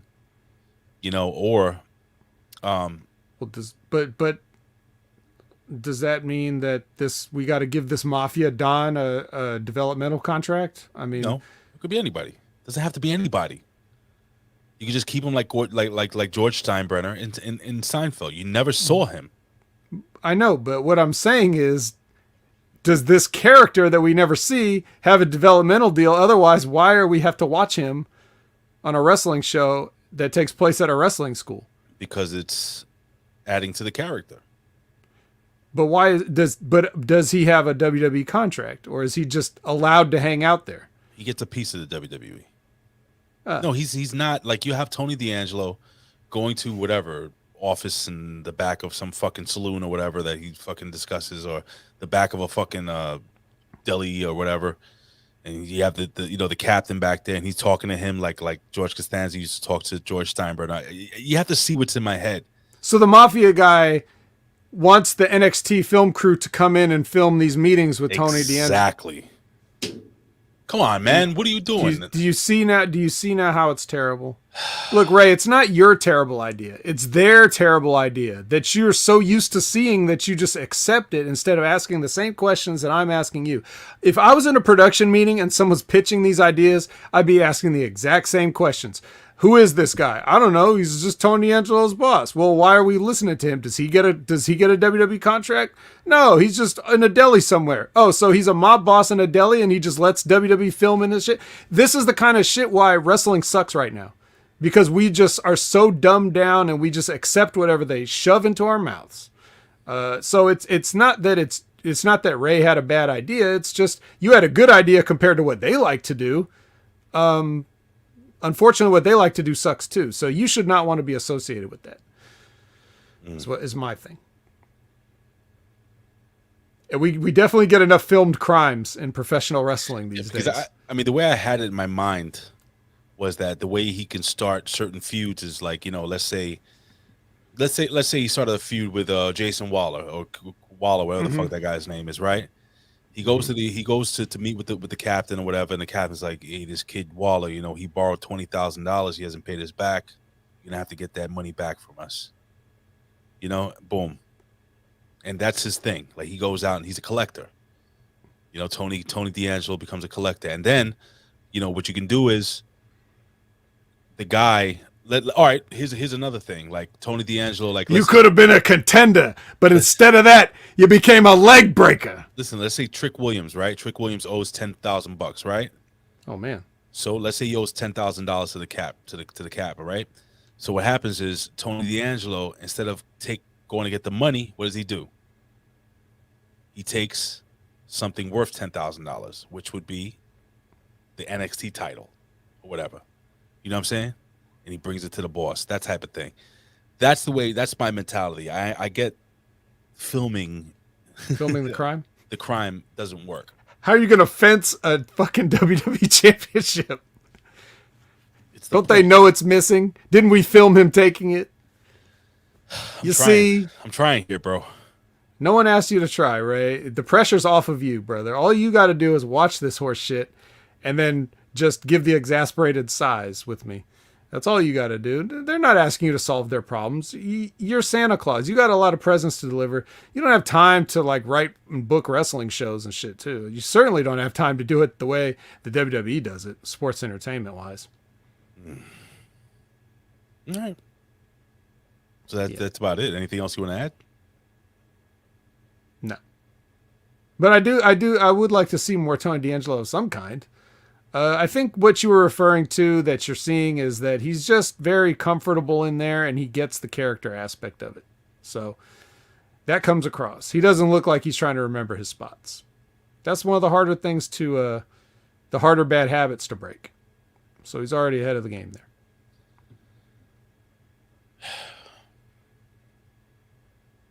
Do you have any other favorite toys that you have when you were a kid? Any other favorite toys?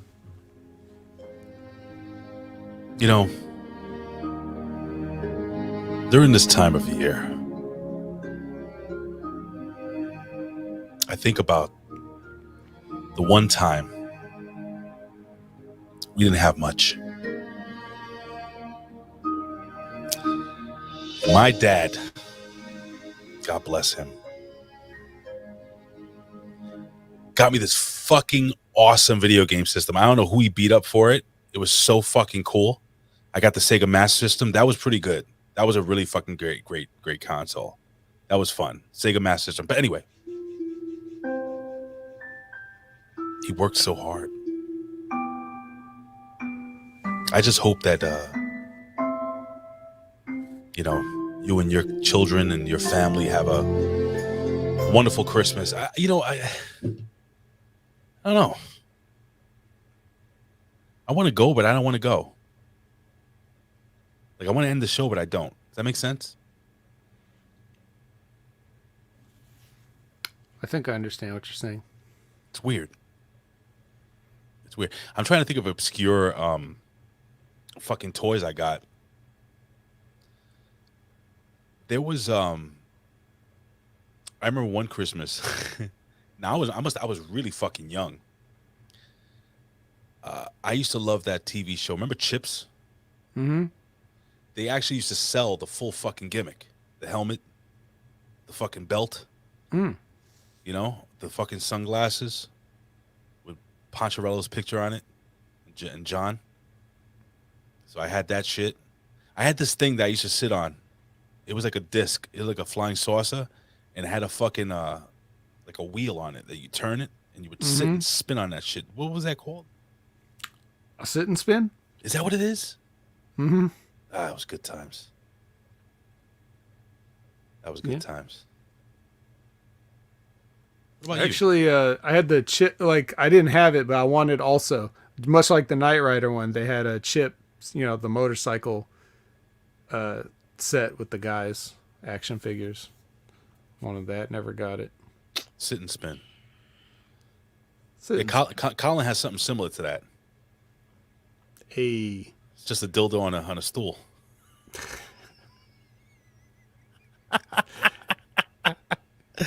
You can use it standing too, That's the beauty of it. What's one of your favorite adult like gifts received as an adult for Christmas? Ray. Okay. Should I play the music? Hold on. No? You can. Okay, go ahead. I think the greatest gift that I've received as an adult is to be able to spend each and every week with all of you here at Chase University. We strive for excellence, and when we see those teachable moments, it's my pleasure to educate you all on the finer points of professional wrestling and why it's stupid to film your crimes. Don't film your crimes, guys. No. Don't film your crimes. I don't know why this is not working now. Oh, that's why. It's a good thing that your building filmed that crime, the alleged crime, Really made the difference in your story. I hope those kids went to Harlem. That those kids were dropped off in front of a bodega on 127th Street between Park and 3rd Avenue. I hope if they were dropped off, some kids that can't even afford a basketball saw them and proceeded to beat the living shit out of these kids, chasing them up the street, taking their sneakers and throwing them up to a light pole. What? You said chasing. I did? Yeah. Fuck. God damn it. Hold on.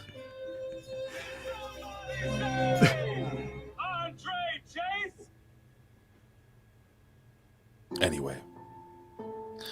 Ladies and gentlemen, this is the second to last show of the year. I wanted to take a very serious. I want to be serious for a moment. Yeah, we're trying to be serious here, Canada Spaceman. Stop copy pasting stuff from IMDb, please. Yeah, asshole. All jokes aside, guys. I really fucking enjoy doing this every single week as well. And I don't know if I ever want to do another show on this platform. It isn't with the vet. I mean that, dude. I really enjoy coming on here every single week. I enjoy talking to you guys. Originally the plan was that we weren't going to have any live shows. I don't know if you remember this, vet. And all those weeks ago? Oh, it was longer than that. And I really fought. For those you guys that don't know, I fought and I fought and I fought to at least have a live show, and then we could take it off the air afterwards because of the interaction we have with you guys. It means a lot to me that you guys take time out of your day. It means a hell of a lot for me, for people that live, different parts of the country, different parts of the world, that come on here and watch live and interact with us live. Like, I don't know if you guys really fully understand how much I appreciate it and how much I appreciate you guys and how much I appreciate the fact that the vet is always fucking here. Like, I couldn't ask for a better partner. I couldn't ask for better friends here at HMG. I couldn't ask for just it's been a tough fucking year, man. You know, I thought 2020 was shit. Would you agree, Vet, that 2021 has been like way shittier than 2020? It's been all right. It's been all right. I think 2020 was worse. Think so? I think so. See, for me, 2021 has been worse because I thought by 2021 we would be past this shit. Yeah, right. Of course. You know? Yeah, it is more frustrating, but what you're starting to see is just people doing whatever the F they wanted, which was all the world has ever been about since the Big Bang. So, we'll slowly march our way towards it, just like, you know, Elektra Lopez to a buffet. Elektra, when you sit down this Christmas, you got your churros. He said churros. No, man. Yeah, man, I'm about to go out now. I got to go to the bank. I got to do some other shit. I got to get wrapping paper, which I fucking can't stand wrapping shit. But listen, to those out there that don't have, that might not have a family, you know, to really spend time with, or, you know, you're in a lockdown situation or anything like that, you know, just understand that we are going to fucking be here pretty much every single day to give you guys a little break from life. And I know it's not fucking PC to say this anymore, but God bless you guys. I genuinely pray that you guys have an amazing new year, even though I know that we have one more show before the end of the new year, and it's just a number, it's just another day, it's just a turn of the calendar. But metaphorically speaking, you know, I hope that 2022 is something better for everybody, and just know that you all make every single week better for me. So thank you so much for coming here today, guys. And I gotta get going and do some shit. Vet, anything you want to say to the people before we get the fuck out of here? I think you said it all. Like, I pretty much agree with you there on everything. I echo your sentiments, sir. It's a pleasure. I always think about when I'm at work getting ready to come home and do this show. I'm always thinking about, okay, what are we going to do today? What are we going to talk about? This, that, and the other. And I appreciate everybody, you know, also following along with us and being here. And just know that if you can't be with us live, you can always go to Channel Attitude for the price of a Starbucks. Just for one day a month, put the coffee down. And get you a nice HMG for an entire 30 days.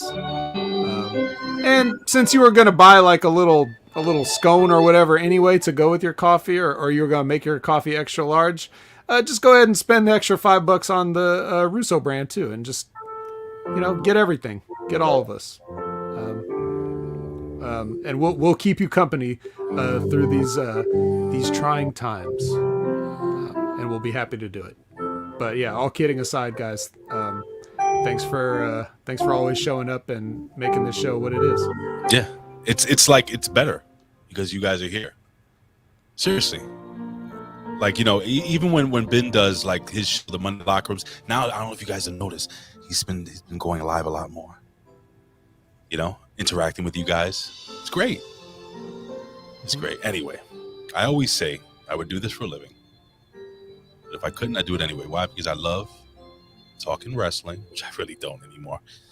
Speaking of which, I got to get to this New Japan. I'm behind. Let's go. God, wrap it up. Wrap that shit up. May your Chinese karate wrestling from Korea be as choppy and as stiff as me tonight. All right. Peace out, guys. I love you all. God bless you. Thank you, guys. And tune in next week for our 2021. What is it? No, it will be the 2022 Go Home show, right? What? No.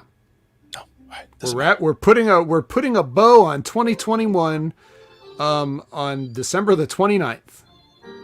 Damn. That's right. Peace out, guys. Ho, ho, ho. Merry Christmas, ho. Merry Christmas, ho.